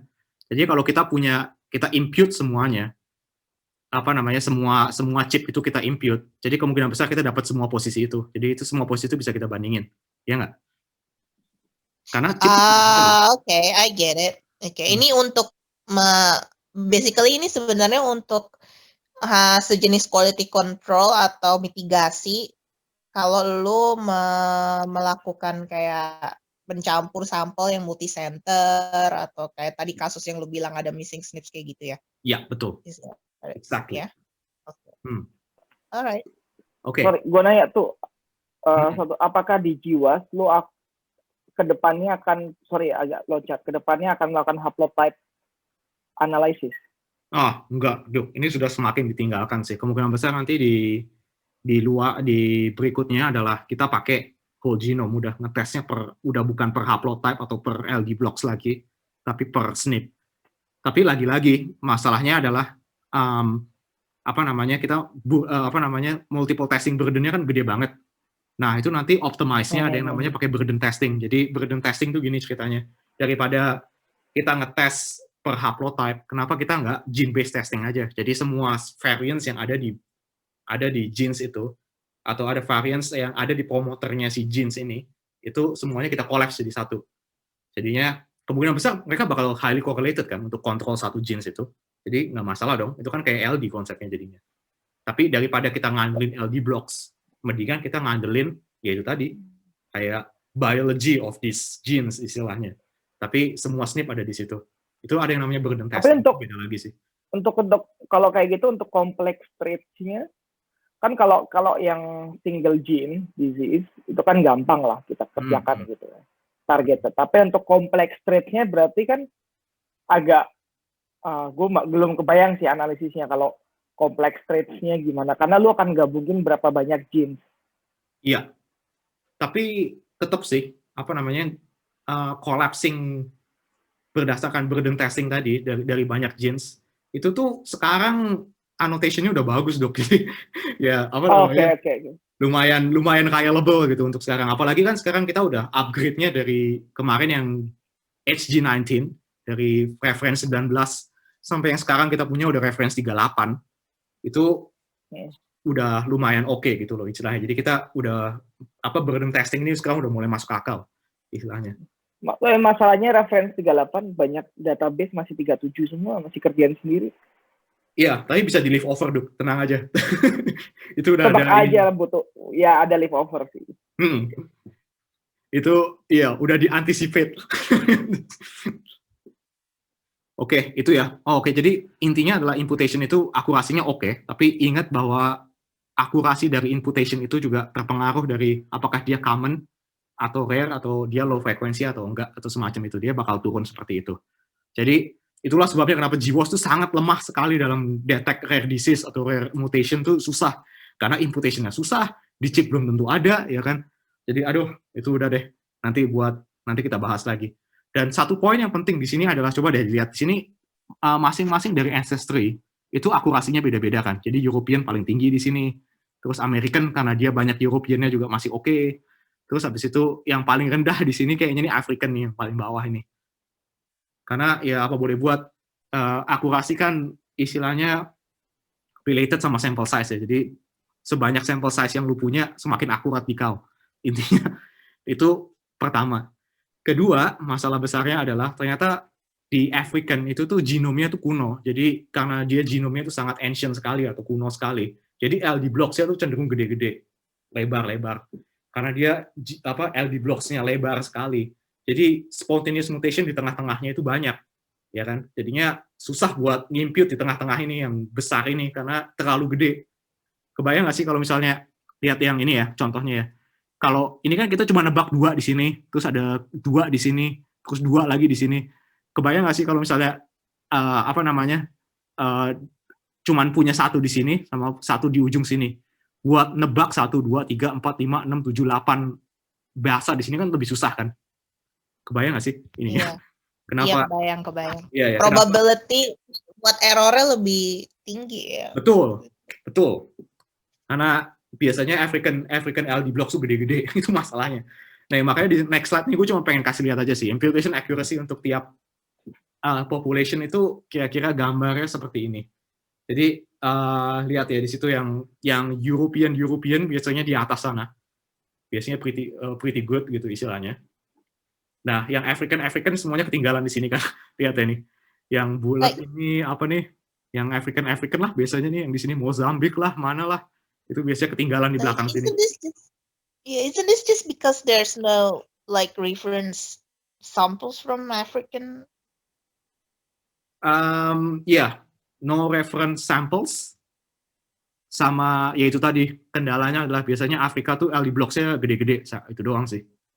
Udah ketahuan sih sekarang ininya sebabnya. Ya karena LD blocks-nya gede karena sampelnya sedikit kan, jadi kayak enggak juga karena enggak juga. Population history. Ya, silakan Dok. Sebenarnya kalau African itu gede itu karena population history-nya. Berbeda population history antara masing-masing region itu berbeda. Makanya kadang-kadang ada kayak contohnya di Papua,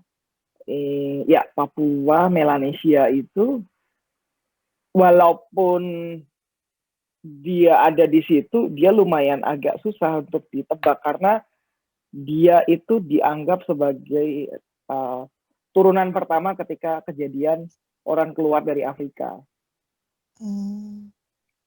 Sementara untuk populasi yang lain itu punya banyak ethnic share dengan populasi lebih banyak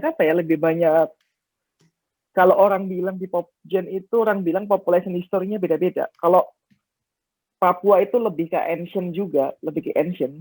Sementara di Papua itu lebih ancient lagi, Papua itu ancient juga karena dia turunan langsung dari pertama kali pergi ke Papua dari out of Africa gitu.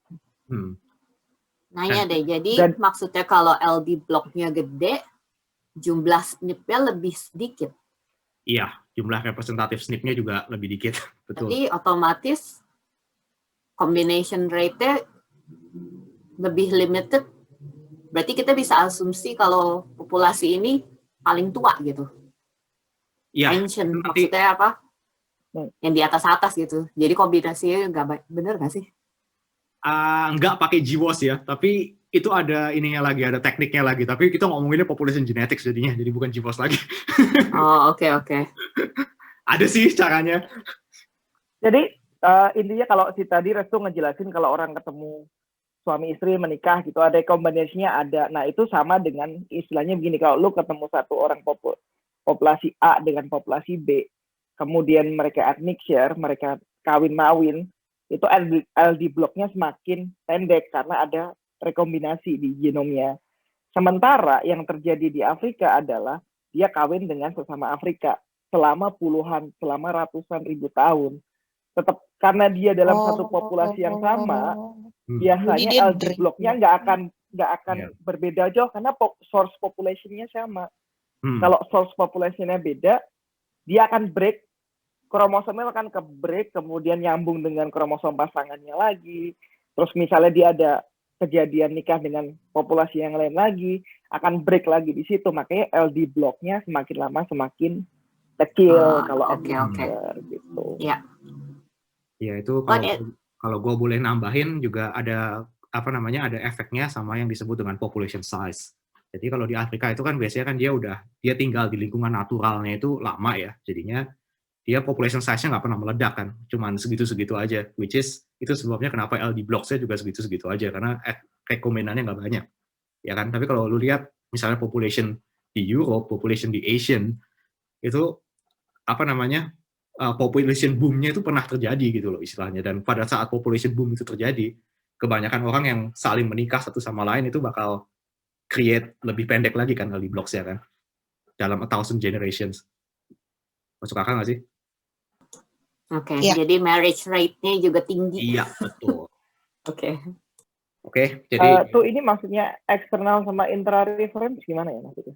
Ya, jadi external reference gini. Jadi external reference itu yang dimaksud adalah kalau kita pakai external reference, maksudnya bukan reference dari internalnya si itu sendiri, maksudnya internal si population-nya itu sendiri. Jadi biasanya masalah besarnya kenapa yang eksternal itu kebanyakan lebih tinggi ya, itu karena lagi-lagi itu function of sample size. Jadi kalau lu dari external reference kan lu dapat dari mana-mana kan ininya kan reference-nya kan. Jadi biasanya kalau unified external reference biasanya akan lebih akurat daripada internal reference.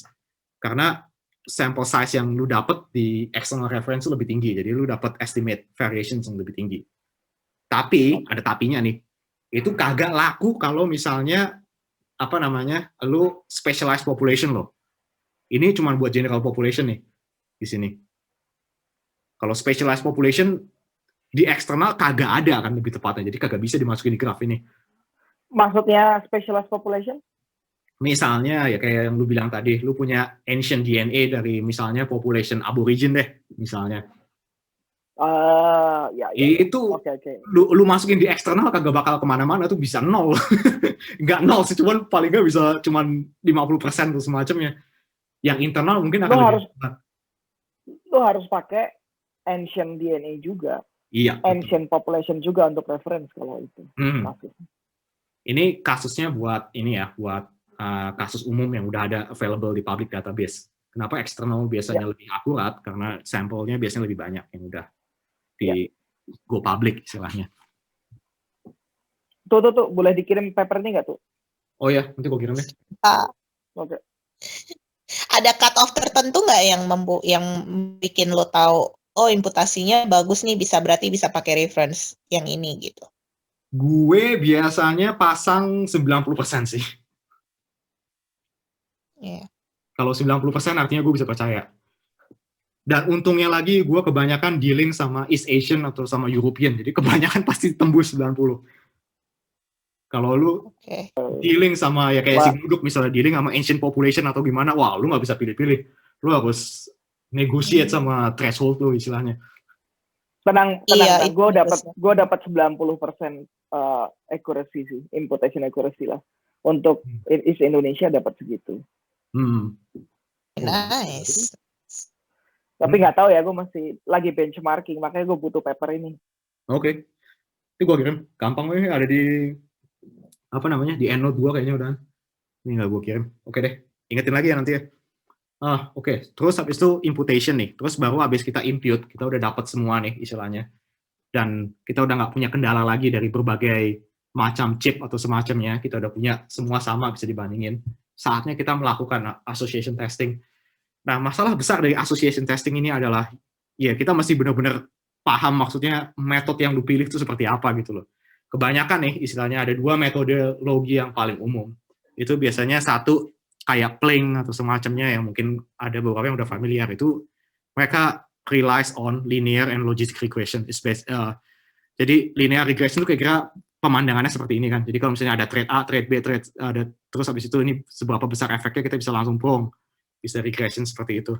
Terus logistic regression itu masalahnya biasanya buat disease traits yang binaries. Karena masalah besarnya kalau kita buat regression kayak gitu bakal bias. Kenapa bias? Soalnya bayangin deh, di sini kalau misalnya ini orang-orang yang sakit sama ini orang-orang yang sehat, misalnya di bawah sini.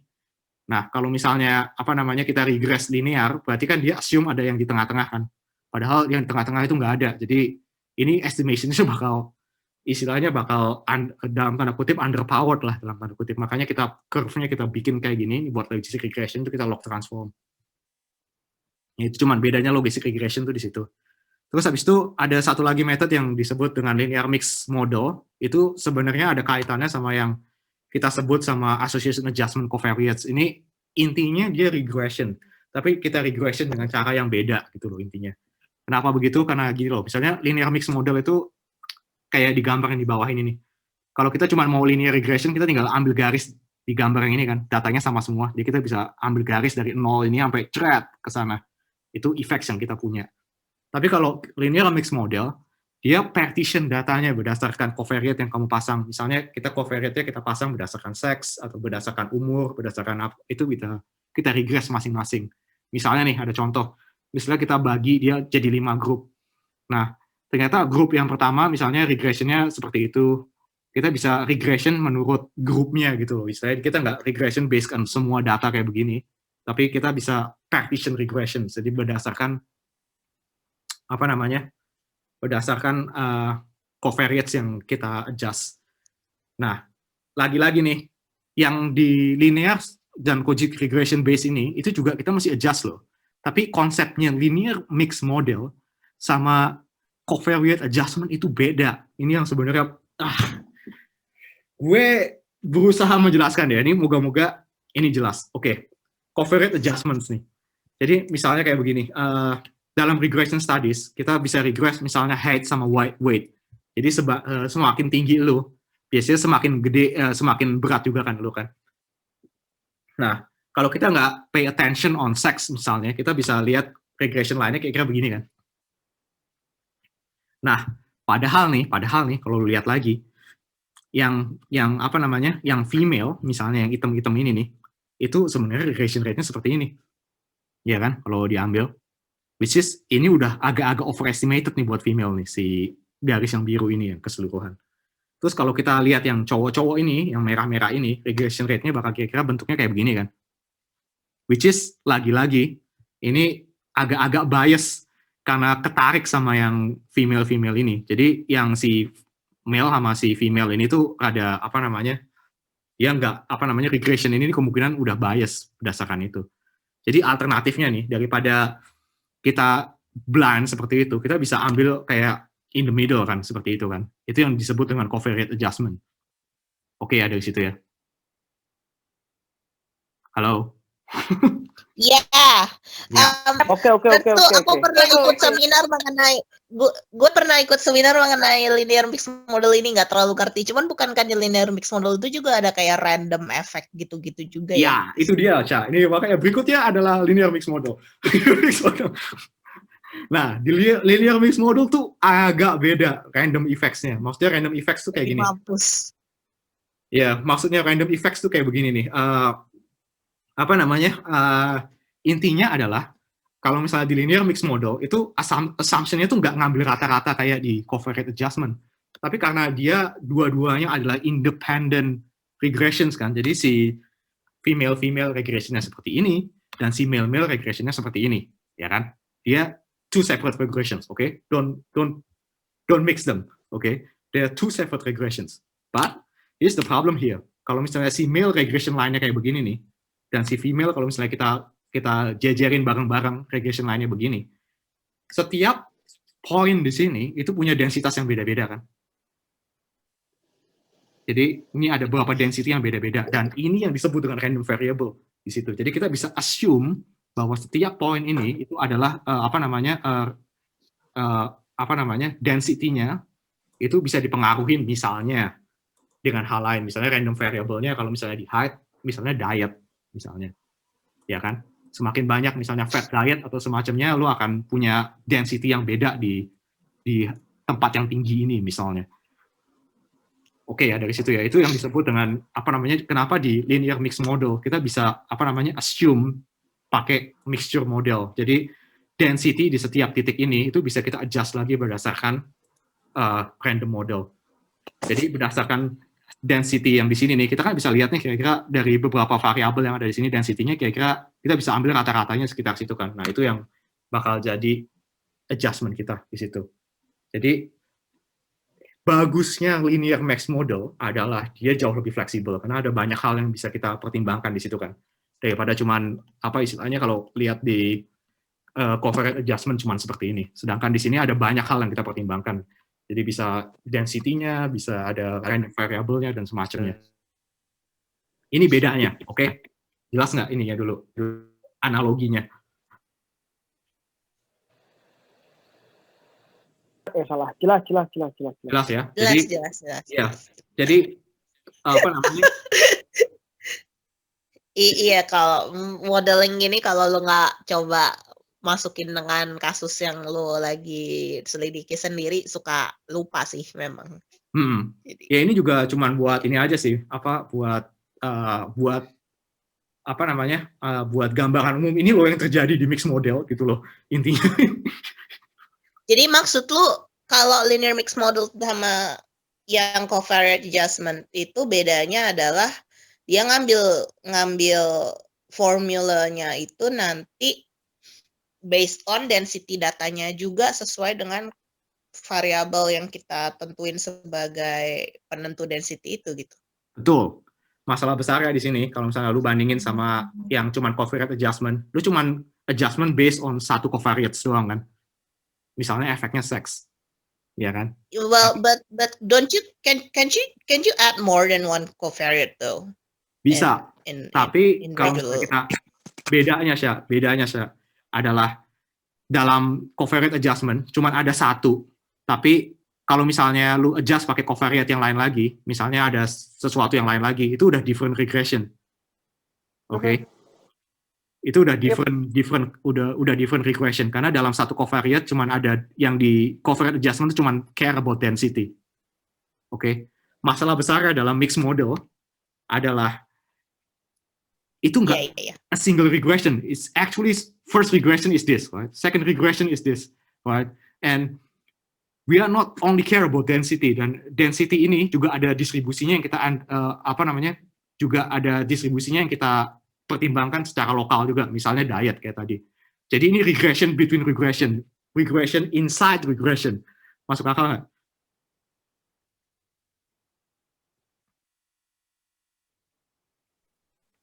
Iya gue gitu pernah lah. denger sih itu, cuma gue masih Gitu. belum jelas ingresser Kalau inside nggak pakai sendiri regression. bingung sih. Kalau nggak pakai sendiri bingung sih. Iya, jadi intinya adalah ini nggak Basically kan. Iya, jadi distributions yang di setiap titik ini itu nggak dihitung cuma berdasarkan density, tapi berdasarkan Intinya linear mixed model is superior than linear model, tapi if you can understand and frame the argument like you want it, memang dia lebih fleksibel sih kayaknya. Iya, fleksibel tapi juga ada risk-nya. Nah ini kayak juga lu bisa tentuin. Kalau nggak salah di linear mixed model lu juga bisa tentuin kayak kalau di linear model tuh kan covariate-nya itu kayak semuanya bobotnya sama gitu kan.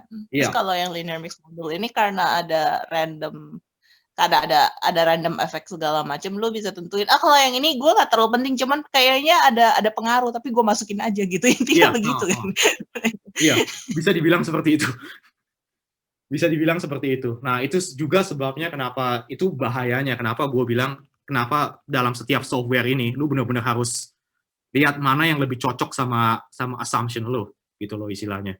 For example, kalau misalnya penyakitnya itu adalah straightforward, misalnya straightforward tuh misalnya lu misalnya udah berassume bahwa penyakitnya ini bakal pure genetics gitu, misalnya faktor lingkungannya nggak banyak misalnya, itu kemungkinan besar linear sama logistic regression tuh bakal fit karena itu pure genetic effects, ya kan? Tapi kalau misalnya istilahnya traits-nya lu kayak CAD misalnya yang sangat rawan sekali sama environmental covariates, diet dan kawan-kawannya, itu biasanya mixed model lebih fit. Iya, karena ada banyak hal yang bisa dimasukin. Iya, gue ngerti. Jadi kayak kalau yang linear logistic gitu bisa kayak buat kayak dominant diseases gitu yang kayak kayak homozygote recessive stuff gitu atau yang dominant allele gitu kan. Jadi kayak lu either punya allele atau lu enggak gitu. Lu nggak perlu susah-susah analisis pakai linear mixed model untuk hal-hal seperti itu. Tapi kayak kalau buat complex diseases kayak mungkin obesity traits gitu yang ada multiple genes, ada pengaruh dari lifestyle lu juga, dari population lu juga, dari genes yang lain juga, itu mungkin lu mesti pakai framing argument lu udah mesti pakai yang lebih kompleks ininya, association tadinya. Betul. Ada tapinya nih. Tapinya adalah mixed model itu lebih prone to bias, oke? Itu juga perlu Ya, Anda. kalau lu salah, basically kalau apa aja lu bisa masukin sebagai random variables itu kan. Kalau kayak lu asal pick aja gitu, dia bisa udah grafiknya bisa berubah gitu. Jadi mesti benar-benar nggak bisa sekali bikin jadi sih kalau menurut gue ya, kalau linear mixed model itu lu mesti consider dan compare beberapa model berdasarkan diskusi lo dengan supervisor lo atau diskusi lo dengan teman lab lo. Iya, Kalau nggak mungkin one shot jadi gitu kayaknya kalau dengan linear mixed model. Ya, itu intinya seperti itu ya. Jadi ada 2 algoritma yang penting buat diketahui. Satu biasanya buat mixed model, satunya lagi pure linear regression of logistics. Terus habis itu association testingnya kan bakal kelihatan seperti ini ya. Jadi kita punya Manhattan plot nih sekarang nih dari semua associations itu. Nah, masalah besarnya nih, seberapa yakin sih kita tahu bahwa Manhattan plot ini benar, ya kan? Itu sebabnya kita QC lagi nih. Nah, salah satu yang paling straightforward QC-nya itu adalah yang kita sebut dengan QQ plot. Jadi intinya adalah kita pengen semua p-value yang ada di sini itu kita sorted dari yang paling istilah paling gede. Kalau p-value makin gede makin nggak signifikan ya. Sampai yang paling signifikan kita sort. Terus habis itu kita jejerin nih di sini nih. Jadi ini yang p-value yang paling nggak signifikan sampai yang paling signifikan karena ini minus log p-values kan. Nah, yang kita harapkan nih kalau GWAS kita benar, itu gambarnya kira-kira kayak 2 hal di layar ini ya. Gua kasih lihat kalau jadinya kebanyakan varian atau kebanyakan SNPs yang ada di situ, kebanyakan dia bakal flat kayak begini, steady line. Sampai akhirnya dia ada beberapa yang become significant. Ya, karena kayak yang Gluduk tadi bilang bahwa genom manusia tuh 99% sama. Jadi nggak mungkin ini istilahnya separate-nya dari ujung sini kan. Kalau sampai separate-nya dari ujung ini nih, dari ujung ini udah separate, itu kemungkinan besar kita punya bias tertentu yang mesti kita adjust. Entah itu relatedness, entah itu ancestry atau semacamnya. Ini contohnya nih. Jadi kalau misalnya itu pun ada macam-macam loh yang bisa terjadi. Misalnya yang biru ini itu yang disebut dengan model based errors. Jadi model based errors itu adalah bahwa lu memilih model yang udah jelas-jelas salah. Misalnya nih trait-nya udah jelas-jelas penyakit, lu pakai linear model. Masuk akal nggak sih? Nggak mungkin kan? Lu udah jelas-jelas desainnya case control, lu pakai linear model, itu biasnya bakal apa yang kita sebut dengan model based errors.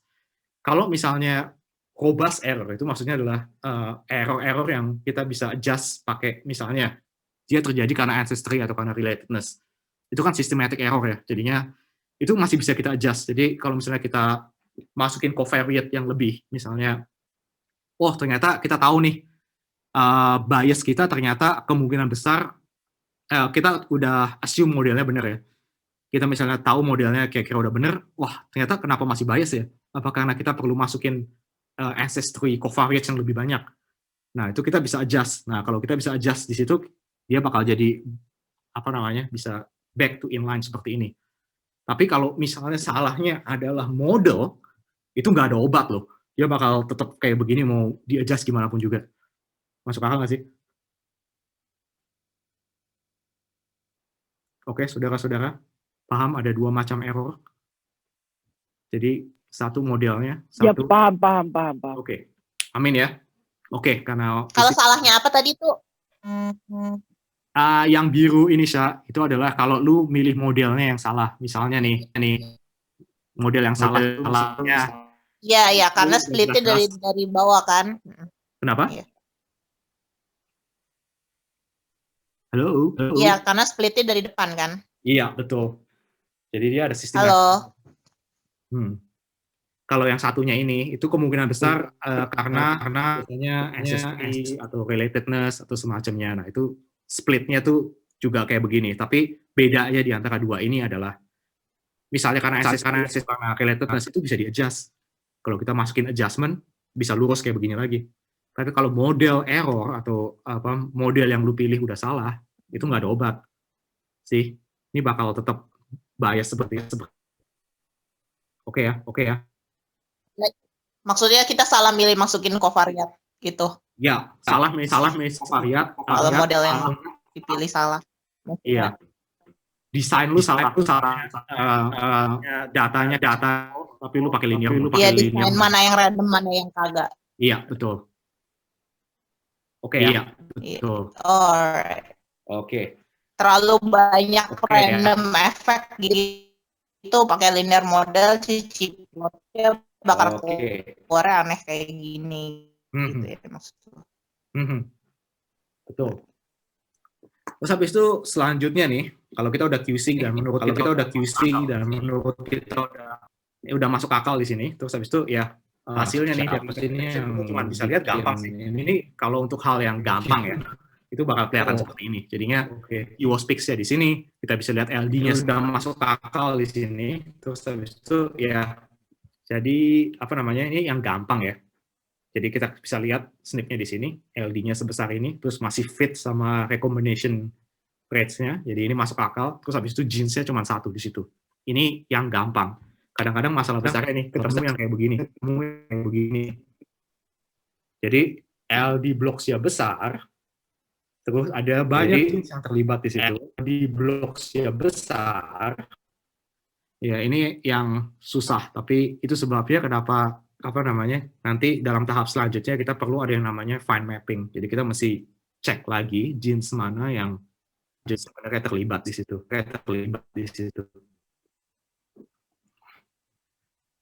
Ya, itu buat basic interpretation sih intinya. Terus habis itu ya, of course butuh divalidate tuh dari genes yang kita cek di mouse model, atau kita mesti pakai assay yang lain cuma buat ngecek apakah itu butuh validate dari genes yang kita cek di mouse model atau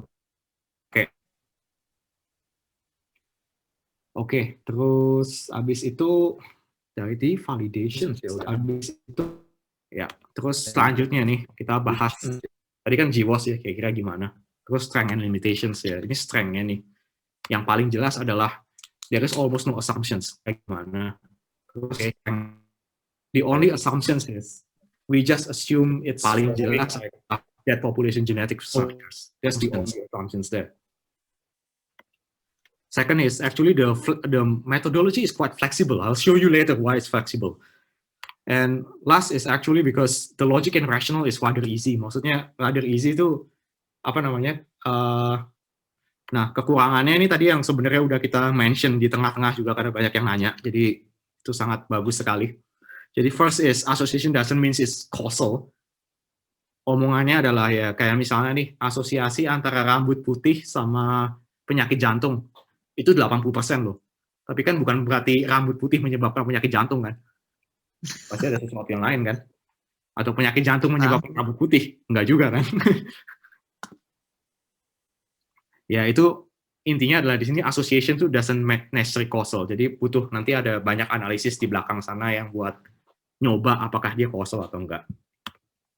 Second is actually only good for common variants usually, only good for common diseases like CAD, type 2 diabetes, something like that. But it's not really good for rare disease because rare disease and rare mutation is usually a specific mutation. It's not really contained within the LD, which is that's the basis of very basis of GWOS. Jadi itu agak susah jujur aja buat GWOS. Tapi satu yang bisa GWOS tawarkan itu paling cuman ya itu tadi, itu cuman buat kayak nested pipeline buat nemu rare disease genome yang kita mau. Jadi misalnya ada rare mutation, tapi biasanya rare mutation ini masih contain sama LD blocks tertentu kan. Jadi kalau LD blocks-nya ini found to be kind of significant, kita bisa cek pakai Sanger atau semacamnya just for that region, and we'll see if there is a rare mutation atau enggak. Jadi semacam itu. Tapi GWOS on its own itu sebenarnya nggak bagus buat rare disease. Itu aja sih sebenarnya poinnya. Oke, last but not least nih. Jadi ini janji terakhir gue. Gue cuma ingin memberi gambaran aja kenapa sih tadi gue sebut kalau GWOS itu ternyata sangat fleksibel paradigmnya. Karena pada kenyataannya kita bisa juga melihat paradigm GWOS itu seperti gambar seperti ini. Kalau misalnya kita melakukan GWOS itu kan kita pengen lihat apakah SNP itu ada efeknya ke traits kan. Tapi juga bisa kita lihat SNP itu efeknya ke transcription gimana misalnya. Kita juga bisa lihat apakah SNP ini ada efek ke methylation atau enggak. Karena ada beberapa SNP yang menyebabkan methylation itu susah gitu loh. Maksudnya susah tuh, bayangin di sini ada CpG site buat methylation. Ada SNP tertentu yang mengapit CpG site ini, itu yang bikin susah methylated. Itu ada loh yang begitu. Terus habis itu just gambaran aja nih. Yang tadi kan GWAS kan dari SNP ke traits ya. Kalau yang dari SNP ke transcription, itu kira-kira gambarnya seperti ini. Jadi, bayangin ini genes-nya. Ini genes, location genes. Nah, ada SNP di sini. Dan ada SNP tertentu atau combination SNP tertentu yang bikin gene itu express atau upregulated atau downregulated. Jadi ada SNP tertentu yang bikin dia naik, ada combination SNP tertentu yang bikin dia turun misalnya. Ada semacam itu. Jadi ada SNP yang mempengaruhi expression juga. Ini yang disebut dengan tadi ini EQTL ini. Sekarang banyak EQTL studies untuk tisu-tisu tertentu.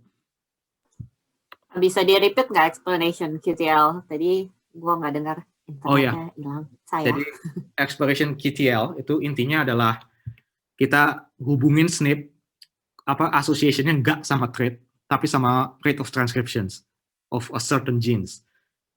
Jadi kira-kira gambarnya kayak gini nih. Jadi kalau kita punya ada combination SNPs di sini, ada beberapa SNPs di sini, itu dan genes-nya ada di sini misalnya, kita bisa lihat nih genes expression yang ada di sini itu upregulated atau downregulated berdasarkan SNPs yang kita punya di sini.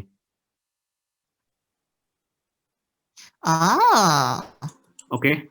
Karena ada misalnya nih, ternyata di sini tuh ada area promotor. Ada SNPs yang bikin promotornya tambah efisien kan misalnya. Atau ada binding regions atau whatever it is. It's not necessarily on the genes, but in regulated regions it could be something else. Dan ini banyak datanya buat tissue specific. Kayak misalnya kalau lu interested, coba cek yang namanya GTEx deh. GTEx. Itu dia punya data EQTL buat semua tisu yang ada di badan orang. Sorry, questionnya QTL itu jadi sebenarnya apa? QTL itu sendiri sebenarnya jadi bagian mana yang bisa kita sebut QTL? QTL itu ya gimana ya ngomongnya ya? QTL itu kan coba deh definitionnya adalah quantitative traits loci kan. Nah dalam hal ini traits-nya adalah expression, ya kan? Dan why is quantitative? Because expression is a linear trajectories. It's not binaries, right? That's why it's called quantitative there. And loci means that there is a certain location that's actually affecting these traits or these expressions, that's the SNP that we're going to test here. Jadi buat dapetin QTL itu tetap harus relies on GWAS. Relies on genotyping and expression dari individual itu. Jadi ceritanya gini nih, biasanya kalau kita studi QTL itu kita butuh dua data. Satu, data genotyping, ya kan? Buat types. Second adalah RNA-seq biasanya. RNA-seq for specific things. Jadi kita bisa compare. Ya, oke. Get it now. Thank you. Get it ya? Oke. Nah, bayangin deh kalau kita bisa combine dua hal ini. Jadi ini yang bisa kita dapat. Kita bisa estimating heritability sama kita bisa lihat contribution to genetic factors itu seberapa gede. Ya kan? Terus karena kita udah punya semua posisi yang kita bisa bandingin, kita bisa lihat apakah ada genetic risk yang overlap. Misalnya nih, ternyata genetik buat skizofrenia sama genetik buat depression itu overlap. Misalnya. Jadi yang gene yang terlibat di skizofrenia sama gene yang terlibat di depression itu banyak yang overlap. Misalnya seperti itu. Terus habis itu juga karena kita punya data EQTL tadi nih, itu kita bisa lihat apakah GWAS yang kita punya, tadi SNP yang kita punya, itu hanya relevan untuk sel-sel tertentu. Kebayang nggak sih kalau misalnya ada kita bisa compare nih data GWAS sama data EQTL. Kalau di data setiap tics GWAS yang kita punya itu mempengaruhi EQTL terhadap sesuatu di tisu tertentu, kemungkinan besar tisu itu terlibat di traits ini kan, di GWAS itu. Jadi kita bisa narrow down untuk cell specific analysis. Gue ada slide khusus sih kalau nanti mau interested ke sini. Terus kita juga bisa lihat estimating causality using Mendelian randomizations nanti deh. Kalau ada waktu lagi, ini udah 2 jam jadinya udah udah saturated semua. Tapi again ya, ini GWAS itu adalah sebuah mathematical model buat modeling disease atau traits. Jadi in the end, this is my final message. Si bapak ini nih orang UCL, nih kakek gurunya Memel nih. Gua. Tapi gue belajar statistik juga di ini. Final message-nya exactly the same this one from this dude as well. Yeah, this is it I guess. Pengen tahu berapa useful sih GWAS buat kayak complex disease kayak gitu? Balik lagi ke pertanyaan yang tadi awal-awal. Buat apa? Gimana? Buat complex diseases atau complex traits. Iya. Berapa useful sebenarnya data GWAS itu? Untuk common disease, complex trait sangat useful. Misalnya buat skizofrenia kan masih 1 atau 2% of population. Itu bagus, masih karena banyak common traits yang common mutation yang masih bisa dianalisis. Biasanya jeleknya nih, biasanya untuk disease yang polygenik tapi nggak terlalu polygenik. Jadi kita sebutnya oligogenik. Untuk penyakit yang oligogenik ini biasanya agak-agak bermasalah, soalnya kebanyakan penyakit yang oligogenik itu biasanya pengaruh lingkungannya itu gede. Jadi dia nggak purely genetics, tapi juga nggak purely environment gitu loh. Tapi buat complex trait ya tergantung sih complex trait yang kayak gimana ya. Kalau yang buat common disease yang istilahnya in population more than 1 or 2%, itu biasanya sangat efektif. Misalnya buat type 2 diabetes, buat CAD, buat schizophrenia, buat major depressions. Itu sih. Menjawab nggak tuh kira-kira? Ya, thank you. Tapi again ya, catatan ya, kalau buat yang rare disease, yang based on rare mutations, nah itulah dimana GWAS biasa tidak berguna.